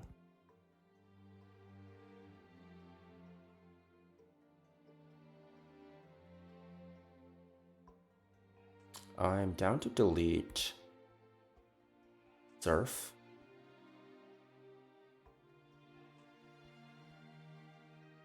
No, just in case. Surely there might be some water spout shenanigans we can do. I'm gonna go find someone to raid out into then.